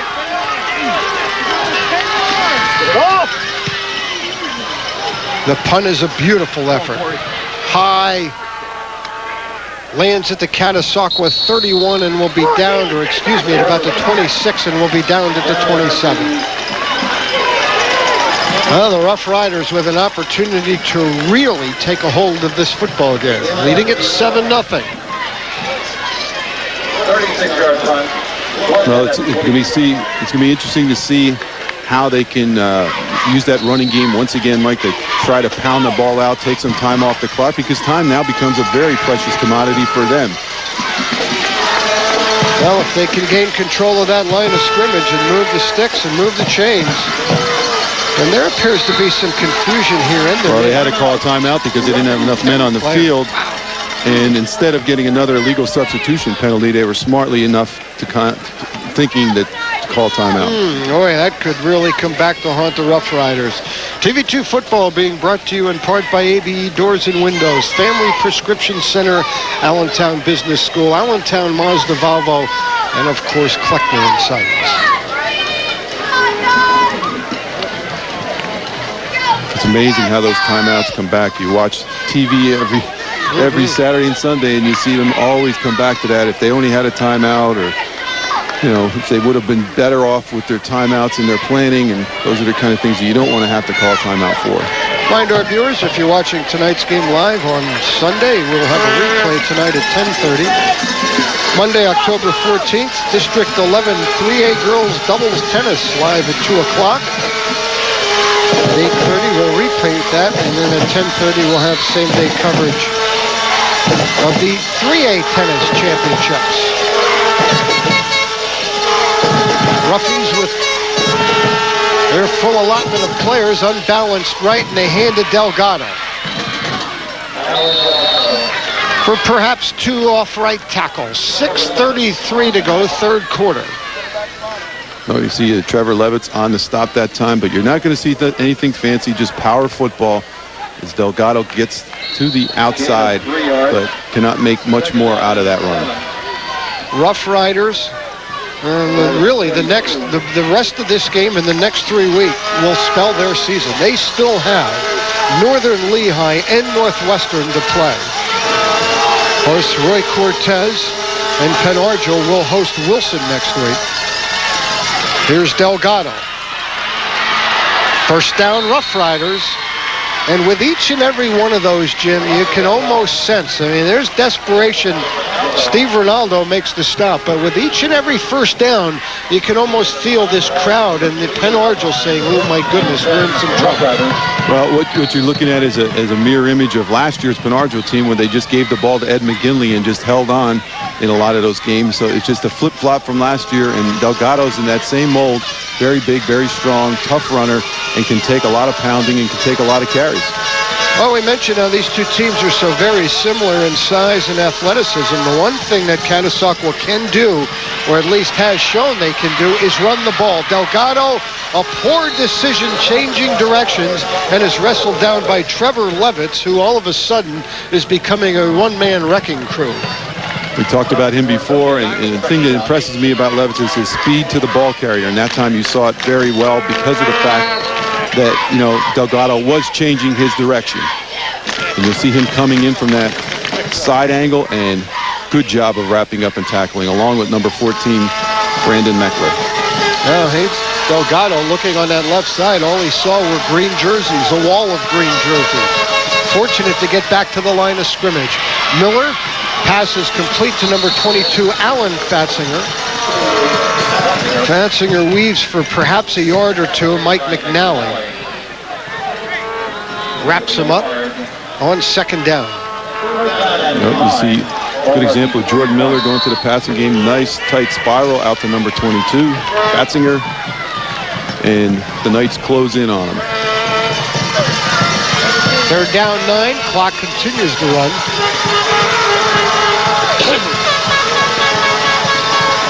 .4:16 and counting on the third quarter clock. Miller. Incomplete. Intended for Fatzinger once again, so Catasauqua will have to give up the football. Picked up 1 first down. Michael Stevie, talk! Well, that young man there's getting quite a workout. Number 22, Alan Fatzinger.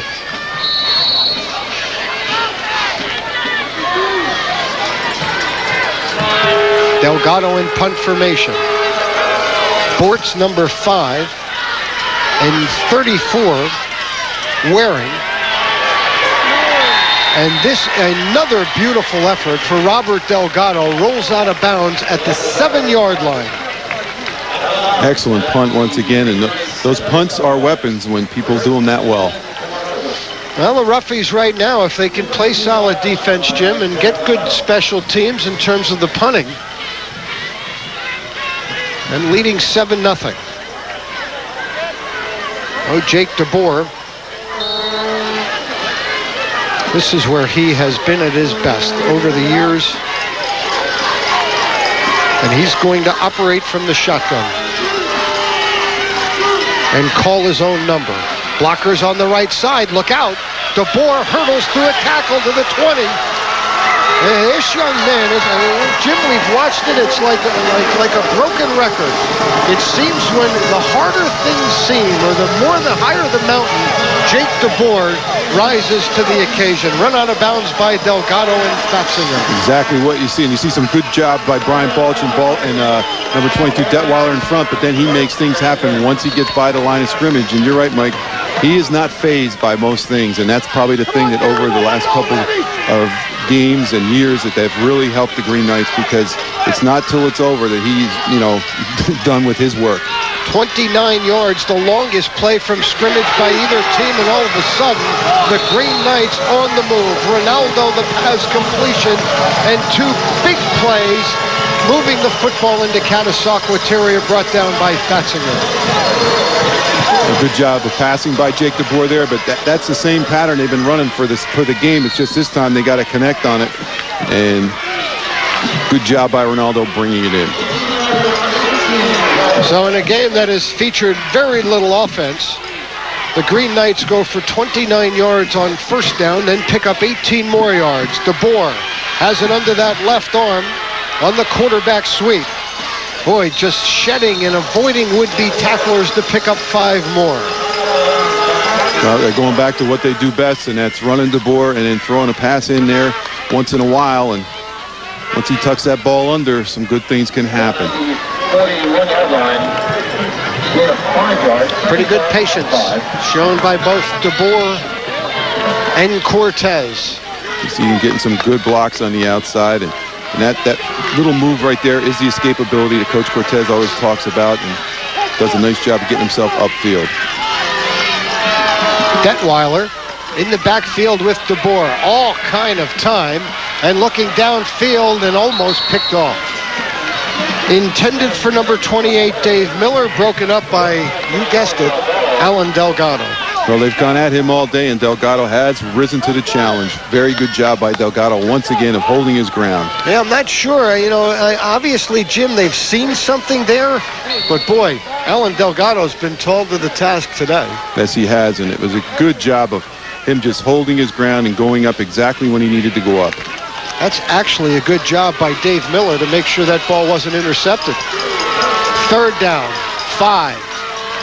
Ball at the Caddy 41. Again, looking over in that direction, and Delgado has it again. He's to the 50. And run out of bounds at the 21-yard line. That is 4 interceptions for Alan Delgado here this afternoon. And he just sat back and waited for that one, and it was a beautiful picture because you could just see him coming up the sidelines, and he just went right in front of the intended receiver. And you said it, Mike, they've been picking on him all afternoon, but he's come to and risen to the challenge every single time. Boy, see Matt Kerr over there amongst the folks for Catasauqua. That's Boy, of course, playing with the Rough Riders. They got pressure on DeBoer.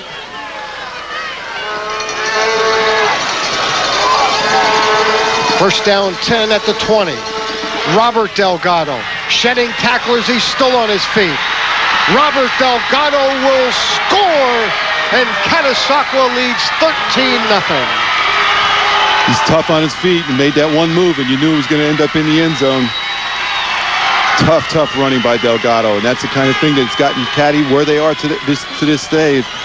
You know, they've put him in that position all year long, and he is a very, very tough athlete to stop. 21 yards on the carry. Now Delgado an even 100, and Jim, I'd wager to say that is the first back to rush for over 100 yards against this Green Knight defense in quite some time. Arnold's extra point is blocked. Well, there's no doubt that stat is probably true, Mike. Yeah, I can't recall the last back to gain 100 yards. Another look at the interception. That would be a very good trivia question. As you see him just time it perfectly. It was intended for number 6, Corey Cuck, and his timing was tremendous. Good job of running upfield. Knocked out of bounds by Detweiler. We see this one move, and that's what he said. He gets a good seal block there from Fatzinger and just off to the end zone. And Robert Delgado finishing in with the dive into the end zone. It's the first time all year that Penn Argyl has given up multiple touchdowns in one game. The Green Knights beating Salisbury 28-0. Northern Lehigh 12-10. Palmerton 35-6. Northwestern 21-6. Palisades 28-0. And Southern Lehigh 50-6.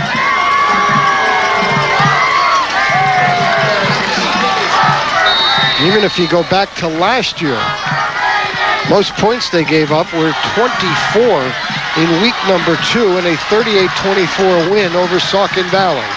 Green Knights backs are to the wall now.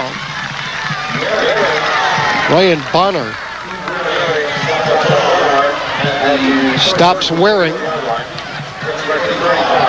And Jim, I'm not so sure where they can go here offensively. You get the sense that as you look at Rory Cortez, they're going to have to obviously get something offensively. As you see, Catasauqua and Penn Argyl have combined for 7 punts, 7 turnovers, and a blocked punt. But you get the sense that, you know, even if they get something going offensively, they're going to need to generate something from their defense. Exactly. They need to get some kind of, obviously, besides the offense, some kind of turnover, and the special teams or the defensive area. You see a good look here. Good block by Andrew Reedy at the center position. Detweiler going up through. But that Caddy defense has been so stingy today. Again, number 31, John Halenda, leading that charge. DeBoer on 2nd and 9. And it's intercepted once again. Thrown into the hands of number 81, John Mulchaney. Good job by Mulchaney with a one-handed knock up there and knocks it up in the air and catches it. And he just had the ball up at the right time. You see DeBoer roll out, or excuse me, stay in the pocket, and that one-handed stop by number 81, Mulchaney. DeBoer did not have enough on that ball, and Detweiler brings him down. Well, that's what you're taught as a defensive end. If you don't get to the quarterback, get those hands up there. That is a heck of a play by number 81, John Mulchaney. 13-0 Catasauqua, and looking for more. Miller. No time to pump fake against his defense. Sacked by number 62, Andrew Reedy. Good job by Andrew Reedy, the center on offense, coming in there that time and putting a good hit on Jordan Miller.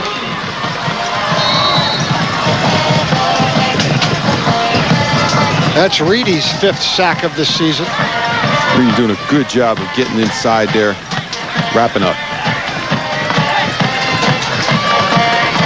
1:36 remain, 3rd quarter.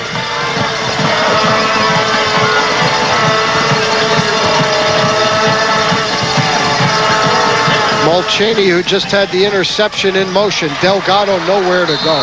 Boy, is number 79, Trevor Levitz, lit it up here in this 3rd quarter.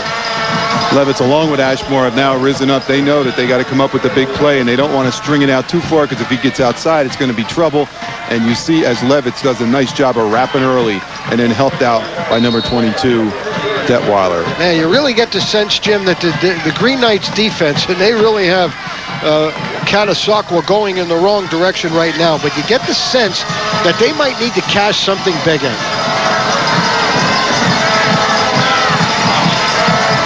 On 3rd and long, Miller has a man. It's Gemmel to the 10. Touchdown, Catasauqua. Well, good job by Jordan Miller and Coach Sensis using that tight end. They haven't used him all game except for that one time where they wanted to go to him on the first down. And that time they just snuck him into the secondary. And Miller, great job of finding him. 3rd touchdown of the year for Gemmel. And after giving up just 28 points all year long in 6 games, Penn Argyl has allowed 19 here in the 3rd quarter. And Catasauqua once again forced to use the timeout. You see the pressure was not in as well that time, but I'll tell you, excellent job by Miller of finding Gemmel right down the middle of the field. And the tight end's a happy camper to catch that touchdown pass. Let's watch Jordan Miller after the touchdown. Yeah, there's big sis. Tara, proud of her younger brother. Ryan Gemmel. He's a senior, 6'3", 217. Starter at tight end and also at linebacker. And another look from the end zone. And a good catch by Gemmel, too. That ball actually thrown off his outside shoulder, and he had to turn around and go to get it. Oh, excellent call by Coach Sensis, finding that, and then knowing that seam was open and Miller getting it over there. Yeah, Miller doesn't get to see the end of it. But he knows it. Yeah, he knows it now. He knows how open he was. Well, you know, he struggled the last couple of games. They went the first part of their season, didn't turn the ball over, and then he struggled in their last couple of games, cost them perhaps a win against Saucon Valley, their only loss. He's played well here this evening. Miller rolling right, looking for 2, and he's got it. Firing on all cylinders. Is that complete to Alan Fatzinger? Good job by Miller rolling out, finding that receiver in the back corner of the end zone.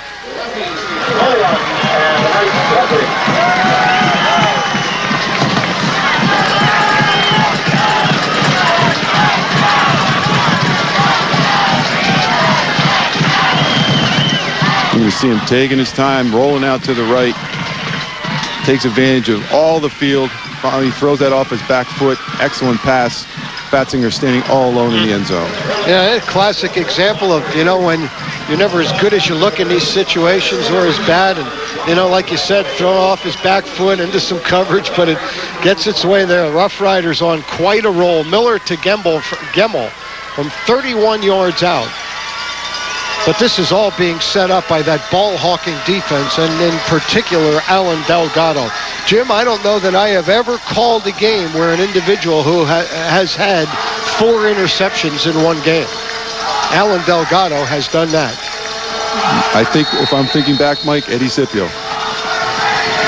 I don't know that Scipio had 4. I know that he had, he did a lot in that one playoff game. That's what I was thinking. Yeah, he had the punt returns. He returned them for scores, but 4 interceptions, I'm not sure. That's a remarkable thing that Delgado has did. That last one, he just sat back there and timed it perfectly. 31 seconds. There is Alan Delgado.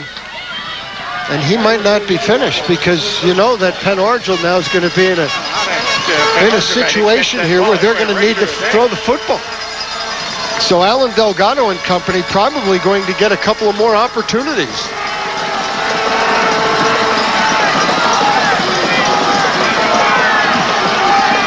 Low snap, DeBoer digs it off the turf.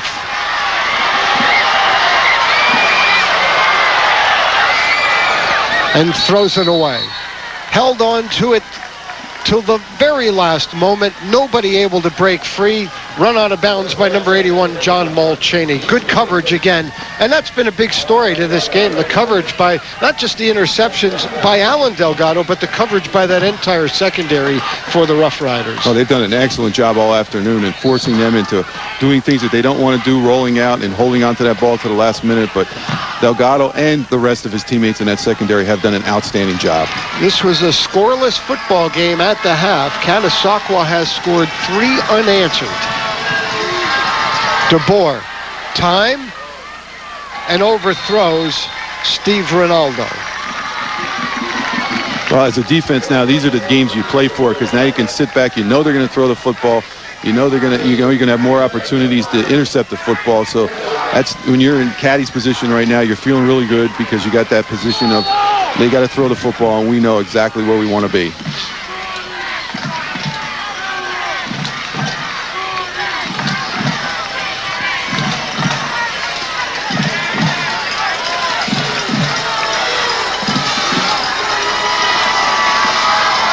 Third down, 10. Again, a low snap. DeBoer looking deep, has a man, and it's complete into the hands of Ryan Detweiler. And Detweiler is down to the 10. Perhaps the spark this offense is looking for, brought down by Montesino on a touchdown-saving tackle. Well, for the first time today, they got somebody deeper than the Delgado brothers can cover, and Jake DeBoer hung it out there very nicely. And you'll see Detweiler all alone out there and did a great job with it. Excuse me, David Miller. Miller's 4th reception of the season, as they'll let this one run out. 3 full here from Alumni Stadium. The Colonial League's 36-game winning streak in jeopardy. They're down 21-0, but knocking at the Rough Rider door.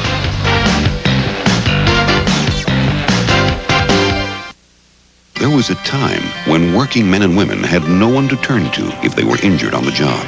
Raised in a small coal mining community, Michael J. O'Connor witnessed firsthand this injustice. His father and grandfather, both working men, saw co-workers who were denied benefits and unable to support their families. Unsafe working conditions continue today. If you're being denied workers' compensation benefits, then call Michael J. O'Connor and Associates. Let us fight for your rights.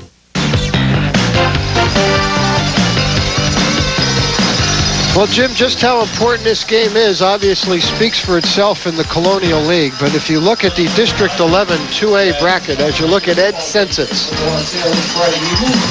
you know, that long winning streak that they had back in the early 80s, I do believe came to an end at the hands of Penn Argyl.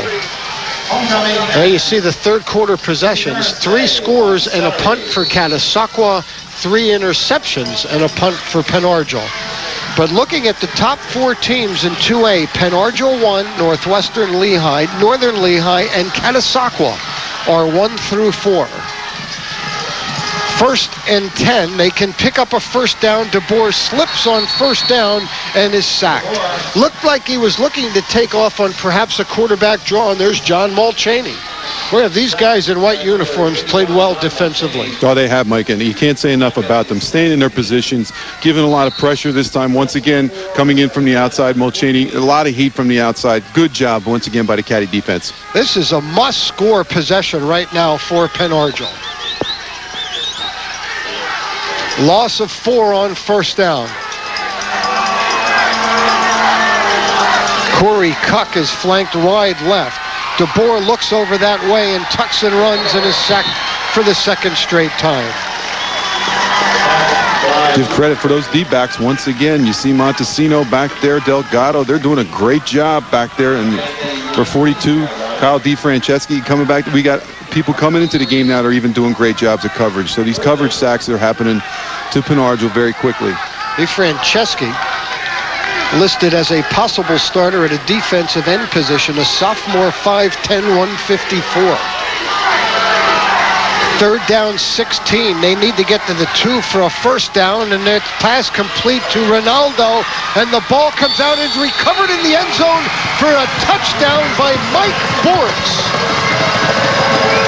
Smart play by Mike Bortz, being in the right place at the right time, pick up that fumble, but Ronaldo, give credit, good catch, good pass by DeBoer, good catch by Ronaldo, going down to about the 1 yard line as the ball rolls into the end zone, and Mike Bortz makes the touchdown happen. Ed Census knows from the years of experience this game is far from over.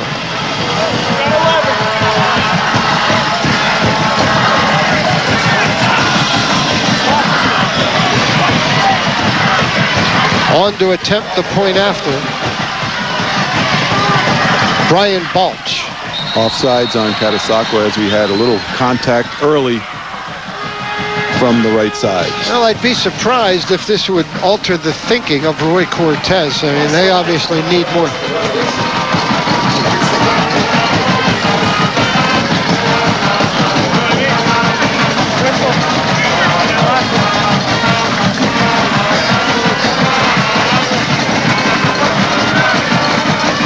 Offside, Catasauqua.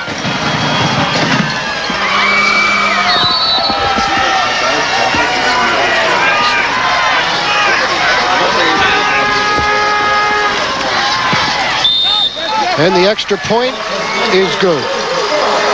So the Green Knights get a much-needed score, tack on the extra point, and now will rely on their defense. They trail 21-7. Good job by DeBoer getting that ball in there. Good catch by Ronaldo, and a nice job of keeping his feet moving so that he could get some forward momentum, because he was close to the first down, and then ended up with the fumble and the touchdown. Yeah, isn't it ironic sometimes as a defense? This is a terrific effort by Delgado to rip that football out of there.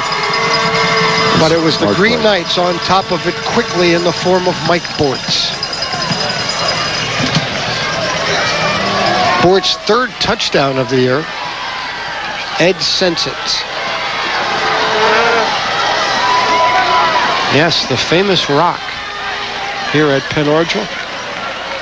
Informed by my partner Jim Wills that he's up there in his day. Now we're going to start with the age comments again. I can feel it coming. No age comments. Not at all. Happy belated birthday, though. We wish you. I know a lot of Penn Argyl folks watching here this afternoon. Happy birthday. It was on Friday, and we congratulate you there. Kickoff. Montesina bouncing off defenders, still on his feet, and gets it up across the 25. Brought down by Levitz once again. And a lot of good hitting, as you can see that slowly getting up is Montesino, and sort of he's back down again. He got hit pretty hard on that, and you can see that the intensity level has picked up a little bit. Intensity levels picked up a great deal. I was going to say that to you. That touchdown has really charged up this Green Knight, not just the players, but their following as well. Brandon Meckler and Levitz down there early, and then finishing it off. Needless to say, these youngsters, well, it looks to be a cramp the way they're working on it. These youngsters in Penn Argyl have become somewhat of heroes to their fans, their family as well. Look at the Rough Riders schedule. Palmerton next week. The Blue Bombers picking up their first win of the year with a win yesterday. Then Northern Lehigh, Northwestern, and of course that traditional Thanksgiving get-together with Northampton. One loss, overtime against Saucon Valley. These two programs, very rich in football tradition. We mentioned Elwood Petchel, of course, Woody Petchel playing here at Penn Argyl. And of course, Catasauqua has had their share of stars. They just, throughout the year in the Colonial League, and they have had, unbeaten seasons. It started under Coach Edwards. They went undefeated in 75 and 76, the first couple of years. Had Census coming in 79, going 6-4-1, 9-2 in 80. But that stretch from 1980 to 1984, where they posted a 54-5 mark, Jim, that is unbelievable to think about in high school football, where you don't have the same players every year. You're dealing with it. You can get a couple of kids that last 3 years, but really every year you're changing personnel, and that's a terrific run. Exactly, Mike, and we talked about that as the mirror image, and they are. They're mirror image programs of each other.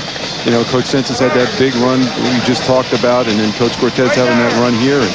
And the most amazing part that people really, as you said, don't think about is that you're interchanging players, and you don't have the availability to go out and get the players you want because you're getting what you're given. And that's just a remarkable coaching statement for both of these guys. Jordan Miller now will work with the back judge as he gets the time and working on the clock, and Delgado thrown for a 2-yard loss. We're under 10 minutes to go, and this becomes a big third down and 10 that will face this Rough Rider offense. Once again, Levitt's causing all kinds of havoc in that backfield. You'll see it on the replay. He comes flying in and just causes havoc so that this play cannot get a chance to start. As you see, and from the right side of the screen, he came in there, and then he comes back to get the ball. And look at, you think that ball's not a hot item right now. They have all kinds of hands in there. There you got a pretty good shot of what Jordan was dealing with, the coordination with the official there, because there isn't a clock here to determine time. And Catasauqua keeps it on the ground, and Delgado is on the turf as well, brought down by Meckler. Meckler did a good job of shooting that gap. They tried to spread Argyl out by putting no backs in the backfield, put Delgado in motion. Good shoestring tackle. This football game is not over. 8:43 to go. Delgado, who has also had a terrific game punting the ball, puts that left foot to it, and this is not his best effort. And coming up to field it in a courageous play by number 34, Steve Waring. And the Green Knights will have pretty good field position up across just outside their own 45. Well, it's going to be interesting to see if this Catasauqua defense can rise up to the occasion, as it has all day long. Played a great job, as you see them looking at Delgado here with a little limp. Modern Equipment Sales and Rentals Company Incorporated from Allentown, 1-800-459-4659, with locations in Pennsylvania, New Jersey, Maryland, and Delaware. And wide open over the middle. Pass is complete and inside the 10. Once again to Dave Miller, and here come the Green Knights. We talked about that before. I said those pass patterns have been open in the first half. They've just been overthrown, and instead of going off his shoulder pads this time, it's right on the money, and Miller takes it in and does a nice job of going all the way down to the 10-yard line. Well, Jim, they were really getting burned and looking to throw the ball to the outside, and all of a sudden they've thrown it over the middle and have picked up big plays. DeBoer on 1st and 10 from the 10, and has a receiver once again. And it is Miller, who had 3 catches coming into this game, who all of a sudden is rising to the occasion. Montesina on the stop for Catasauqua. 3 catches, 48 yards for Miller. DeBoer, again, he's got a man all alone. Touchdown! No, he dropped it. He dropped it. It was in and out of the hands of Corey Cook. Yes, he had Corey Cook in the end zone standing there, and it goes in and out of the hands. I'm not so sure about this, Jim. Let's get another look. You see it from that view. Yes, he did drop it. Excellent call. Excellent call by the official. You see, was right on top of it. Never had control. We were screened because Cook had a kind of turned away from us. Stops the clock with 7:49 to go. Miller now 4 catches for 91 yards. DeBoer forced a run on 3rd down to the 5. And the clock stopped as he continues to run as he does not get out of bounds. Fatzinger, and that's going to bring up 4th and goal from the 4. I was going to say big stop by Fatzinger that time, along with keeping him in bounds. They need to score a touchdown. Corey Cook ushering in the play from Roy Cortez. DeBoer looking left, throwing over the middle, tipped and caught. It was tipped and reflected into the hands, and this time Corey Cuck makes the catch, and the Green Knights are back in this football game. Well, that time they went back to the same look, and at that time DeBoer a little bit low on that pass. The ball tipped, and it does come down in the hands of Corey Cuck. My goodness, is there electricity in this stadium right now? The extra point attempt by Brian Balch. And the kick is good, and there is plenty of time left in this game with 7:01 to go. 2 looks at the touchdown. I think the first time I saw it, it was tipped by a left hand. Yes, it was. And then just right into the hands of Corey Cuck. Trying to find out who that was that had his hand up there. I think it was 31, Jim. Yes, it was, Mike. Number 31, John Halenda, who's had some big hits today, but that time a tip, and Corey Cuck comes up with the football. Well, and what the defensive coaches will talk to Halenda about there, Jim, is obviously he got his hand up, but to knock the ball down. Knock it down, rather. I mean, he's obviously in great defensive position. He makes a good play on the ball. Now, you look at the 2 touchdowns that Penn Argyl has scored. A fumble into the end zone recovered by Mike Bortz, and on 4th and goal from the 4, the defender knocked his ball up in the air, and the offensive guy caught it. Is there magic in the air for Penn Argyl here to continue this streak? Well, that comes from the confidence of being in those big games over the years. And running to the sidelines, he picks up a great block, is number 24, Alan Delgado. Delgado into Penn Argyl territory to the 48. What a big, big return for the Catasauqua special teams. Good job of getting to the outside on that wall. And that's exactly what they had. They had 3 or 4 people, and they just needed to have a big block to spring it. And number 42 came flying in and did a good job. DeFranceschi came in and did a good job of getting that one block that they needed. There were actually 2 blocks on there. There was another one prior to that, Jim, because Delgado was in big trouble to get to the outside. Now pretty important for Catasauqua to perhaps move the chains. Awful lot of time in this game, 6:52. Here's Hirsch on 1st down. And the Rough Rider fullback twists his way inside the Penn Argyl 45. Rick Huth. Good job by the fullback there. One of his very few carries of the ball game, but get some production out of it.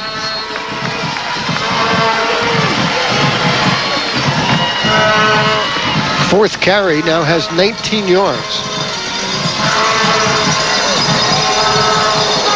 2nd down to 6. Miller again to Hirsch. And Hirsch delivers as he bulls inside the 40. Meckler brings him down, and it'll bring up 3rd and short. Well, as we said all day, big 3rd downs, but once again, another huge 3rd down looming here.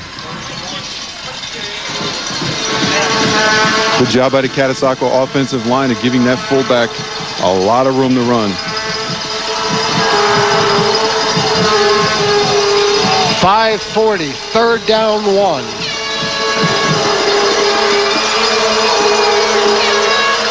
They go to Delgado. They needed 1, he gets 2. That is a big 1st down. If they hang on to the football, that will at least take it down to the 3-minute mark, and perhaps inside. Ashmore makes the stop for Penn Argyl.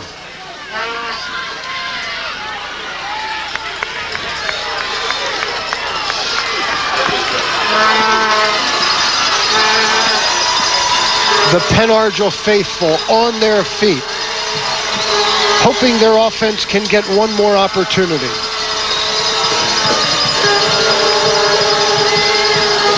Batzinger in motion, they go to Hirsch. Not this time. Maybe a yard on 2nd and 3rd effort. This time a good adjustment by the defensive line. As you see Ashmore getting up off the bottom of the pile. Good adjustment on the inside to keep Hirsch to a very small game. Good job by the interior part of the line, along with number 15 in there, Rick Youth. Rough Rider backs really need to be cautious here to hang on to the football. Penn Argyl starting to rip away at that, which has become a popular defensive technique in these kind of situations. Gemmel, who has a big touchdown in the game, in motion. Delgado tried to bounce it to the outside, couldn't get there. Ashmore and company once again. Detweiler in there as well. And now Penn Argyl will use a timeout. Very fortunate for Miller. There was a bump there by Gemmel on the inside that they held on to the football, and Penn Argyl ends up wrapping up Delgado. I thank John Smith, fine principal here at Penn Argyl, athletic director Dwight Repture. Well, they're doing some awfully good stuff here in this community. And win, lose, or draw, well, there will be no draw because of overtime. They have really turned this town upside down, this school, these athletes. And it's a community get-together, a community celebration when they're on this field and playing a game. And this is Sunday. I have to believe that some of these people had some plans today that were put aside to come and watch these youngsters. We get a look at the rest of their schedule. DeBoer hoping for one more chance. Will strap it up as a defensive player. Rough Riders, Ed Census. He's a real tribute to the coaching profession. Great to have him back on the sidelines. Elementary school teacher in the Catasauqua School District. His team leads at 21-14. Miller will pass, and it falls incomplete. So do they go again? Yeah, first down here with 4:07. Miller, a little slippage out of the hand that probably caused that to have a little bit of a wobble on it. You'll see just at the end there, a little bit. And then Census will play the numbers in terms of field position. Keep in mind now, Robert Delgado, the punter, and he's aiming for the corner. A little pooch kick. Boy, is that well done. Robert Delgado has had a terrific afternoon, even in spite of that one, but that's his best effort. And give him credit, he's very athletic. That snap wasn't the best of snaps, and gets that pooch punt off and did an excellent job of putting it right where it needed to be. Now number 20. Delgado boys will get a good night's sleep. All of these athletes will today. Have we seen it before? 4 minutes to go, 21-14. And the ultimate competitor in the Colonial League, Jake DeBoer, will try and move his offense down the field. He'll pass on first down. In trouble, and does a good job to avoid the sack, and now a flag comes. So they're going to get intentional grounding there because of the fact that there was no one in that area. But now is this a safety in high school as well? Intentional grounding. That's right, he was in the end zone. He is in the end zone and is a safety. Intentional grounding, the ruling against the Knights. Mark Hellman. Oh, man. Good job by Caddy, putting a lot of pressure on that time. Coming in from that. There was nothing else he was going to do. He was going down. He was going down. And that was, even if he hangs on to it, there's an athlete trying to make a play, and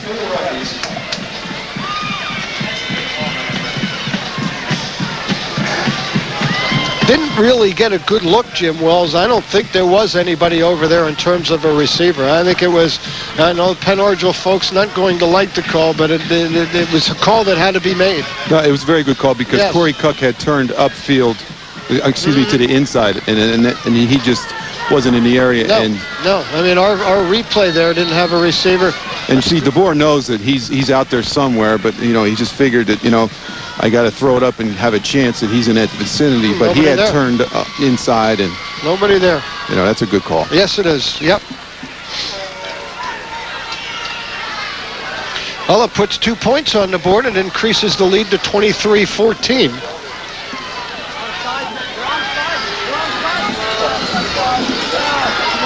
We're kicking onside. And when's the last time you've seen an onside kick in this situation? You're going to see it right now. Recovered nicely by number 35, Daniel Corello. You're right, Mike. That's a rarity. When's the last time you've seen an onside kick on a free kick situation? Exactly. I don't know that I've ever seen it. Good job by number 35, Corello, getting that ball in. Now, there's a saying out there, if you hang around sports long enough, you will see it all, and, you know, there'll always be something a little different. So we mentioned, again, I'm talking about a game that I worked. I don't know that I've ever seen a defensive back have 4 interceptions. You mentioned Scipio, but on that day, he returned a punt. He was doing everything that day. I think he had 3 interceptions that day. Hirsch. Tony Pacheco. Weber. Now, all they can do now is try to strip the ball. Catasauqua just has to protect the football with 3:33 left. Well, even now, though, that's a big 2 points that was tacked on because it's a 2-score game now. And 3:23 does not appear to enough time to get that accomplished. Miller once again will take his time.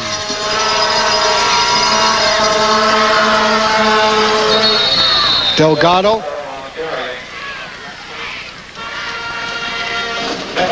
Good job once again by the middle of that defensive line. Ashmore doing an excellent job as he has all afternoon long. As you see Jordan Miller getting the play from Coach Census coming back in the huddle. It's crazy keeping track of Delgado's rushing numbers. He was at 100 with 22 carries. He's now at 29 carries and has 97 yards. So he's bounced around, picking up 2, losing 3, picking up 4, losing 5. There he is again. And that might gain him a yard. But even to be around that 100-yard mark against this Green Knight defense is quite an accomplishment. At offensive line for Catasauqua, Dan Carpenter, the right tackle. Josh Heiner, the right guard. Robert Lovelace, the left guard. Center, Adam Young.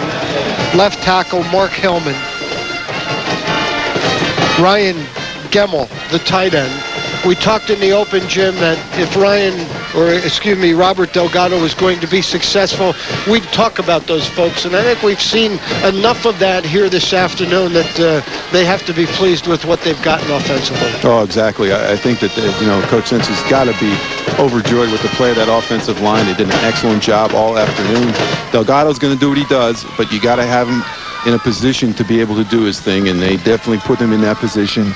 And Miller came up with that clutch pass to the tight end in Gemmel on that one series there, and that could prove to be the difference in the game. Obviously the safety comes into play, but the confidence that putting them up by 3 touchdowns was an awful tough mountain to climb. Trying to do what was accomplished last by Bangor High School on the final game of the regular season back in 1998. Yes, that's how long we are talking about this regular season winning streak. Of course, in 99, they lost in the opening round of the District 11 playoffs to Catasauqua.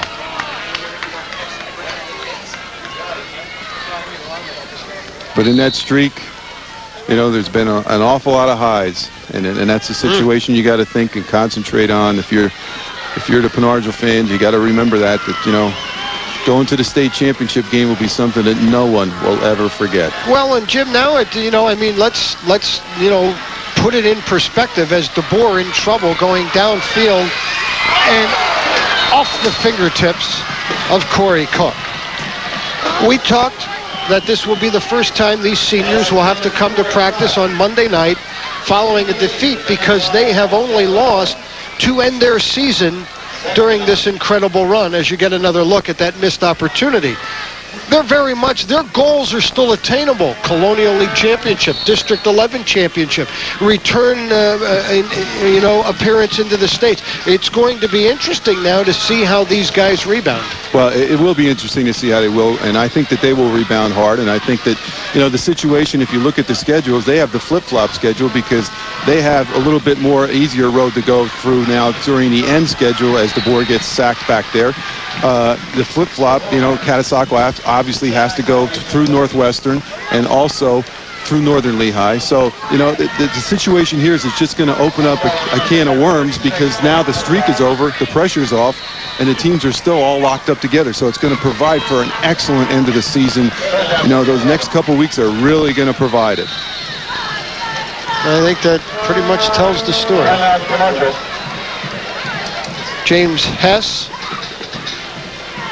and DeFrancesco combining on the sack.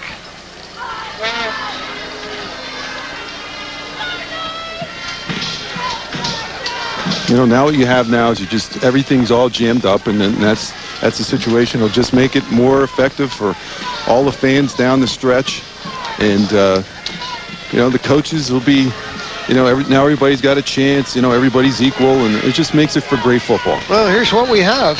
This is going to leave Penn Argyl, Catasauqua, Northwestern, and Northern Lehigh at 6-1. And keep in mind, Wilson comes here to Alumni Stadium next Saturday, a team that has been up and down. And they'll be looking to atone for a disappointing loss against Salisbury. Liberty at Parkland, our live game next Friday night. We'll also have same-night coverage of what I think is going to be a terrific matchup, Allen and Emmaus. This game, Jim, I have to keep giving you credit. You've been calling for this all year. It's going to be some good stuff when we get mid-October and into November, because you get into all your rivalries, and it just seems that everybody's involved in the races. Exactly, and they talk about parity in the NFL. Well, the parity is going to be in both leagues now, as what happened today is going to transpire into parity here in the, as you just said, Mike, everybody's got one loss in the Colonial League. So both leagues are going to come right down to the wire. Rivalry games are going to play big things in the end of it, and you're going to just have situations where, there won't be upsets. There'll just be hard-earned victories, and that's the way I look at them. People say to me, well, so-and-so could upset so-and-so. I don't believe that right now. I think the way it looks right now in both leagues, everybody's got a shot equally, and it's just going to be knockdown football for the rest of the year. Well, and interestingly enough, it is Catasauqua now really. Northern Lehigh and Northwestern play one another next week. Catasauqua plays both of them. The card, right. Catasauqua is the one that really controls their own destiny, as obviously Penn Argyl does not play any of the other teams that they will be tied with then in first place. Now, that could be a good thing. It could be a bad thing. Northern Lehigh or Northwestern is going to fall out of that next week, and then eventually, bottom line is Penn Argyl's still in very good shape to win outright or share this Colonial League championship. The thing you're going to see now, and it's going to be in both leagues, obviously, is the jockeying for position for the home field advantage when it comes to the end of the year also.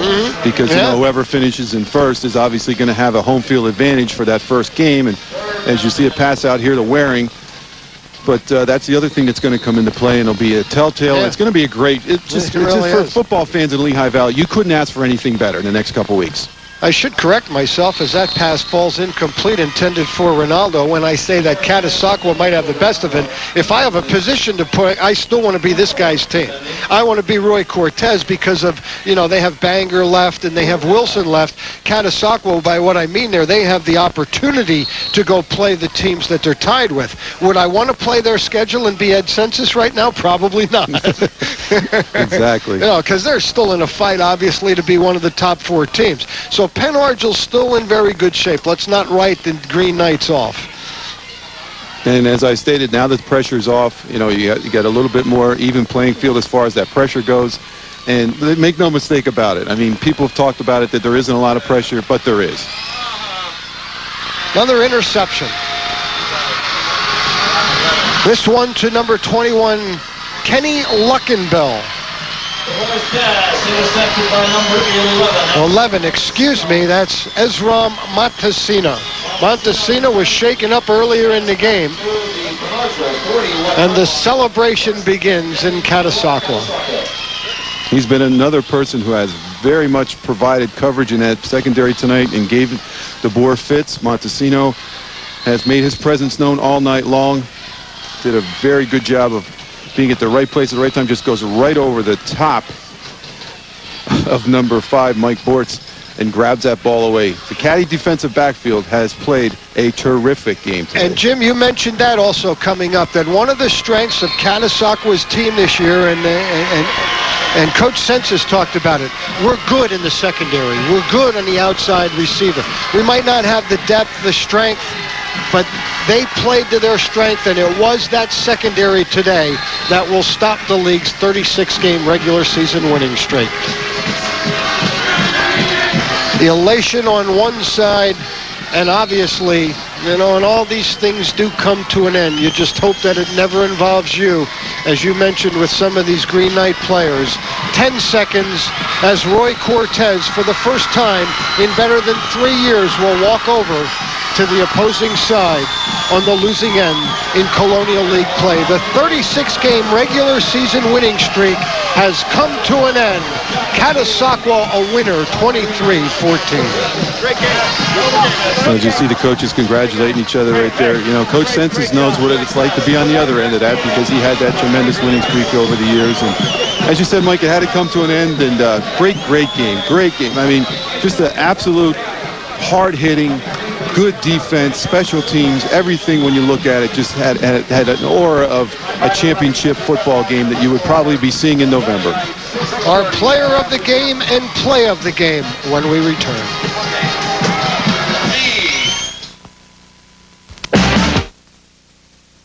Family Prescription Center in Bethlehem remembers when your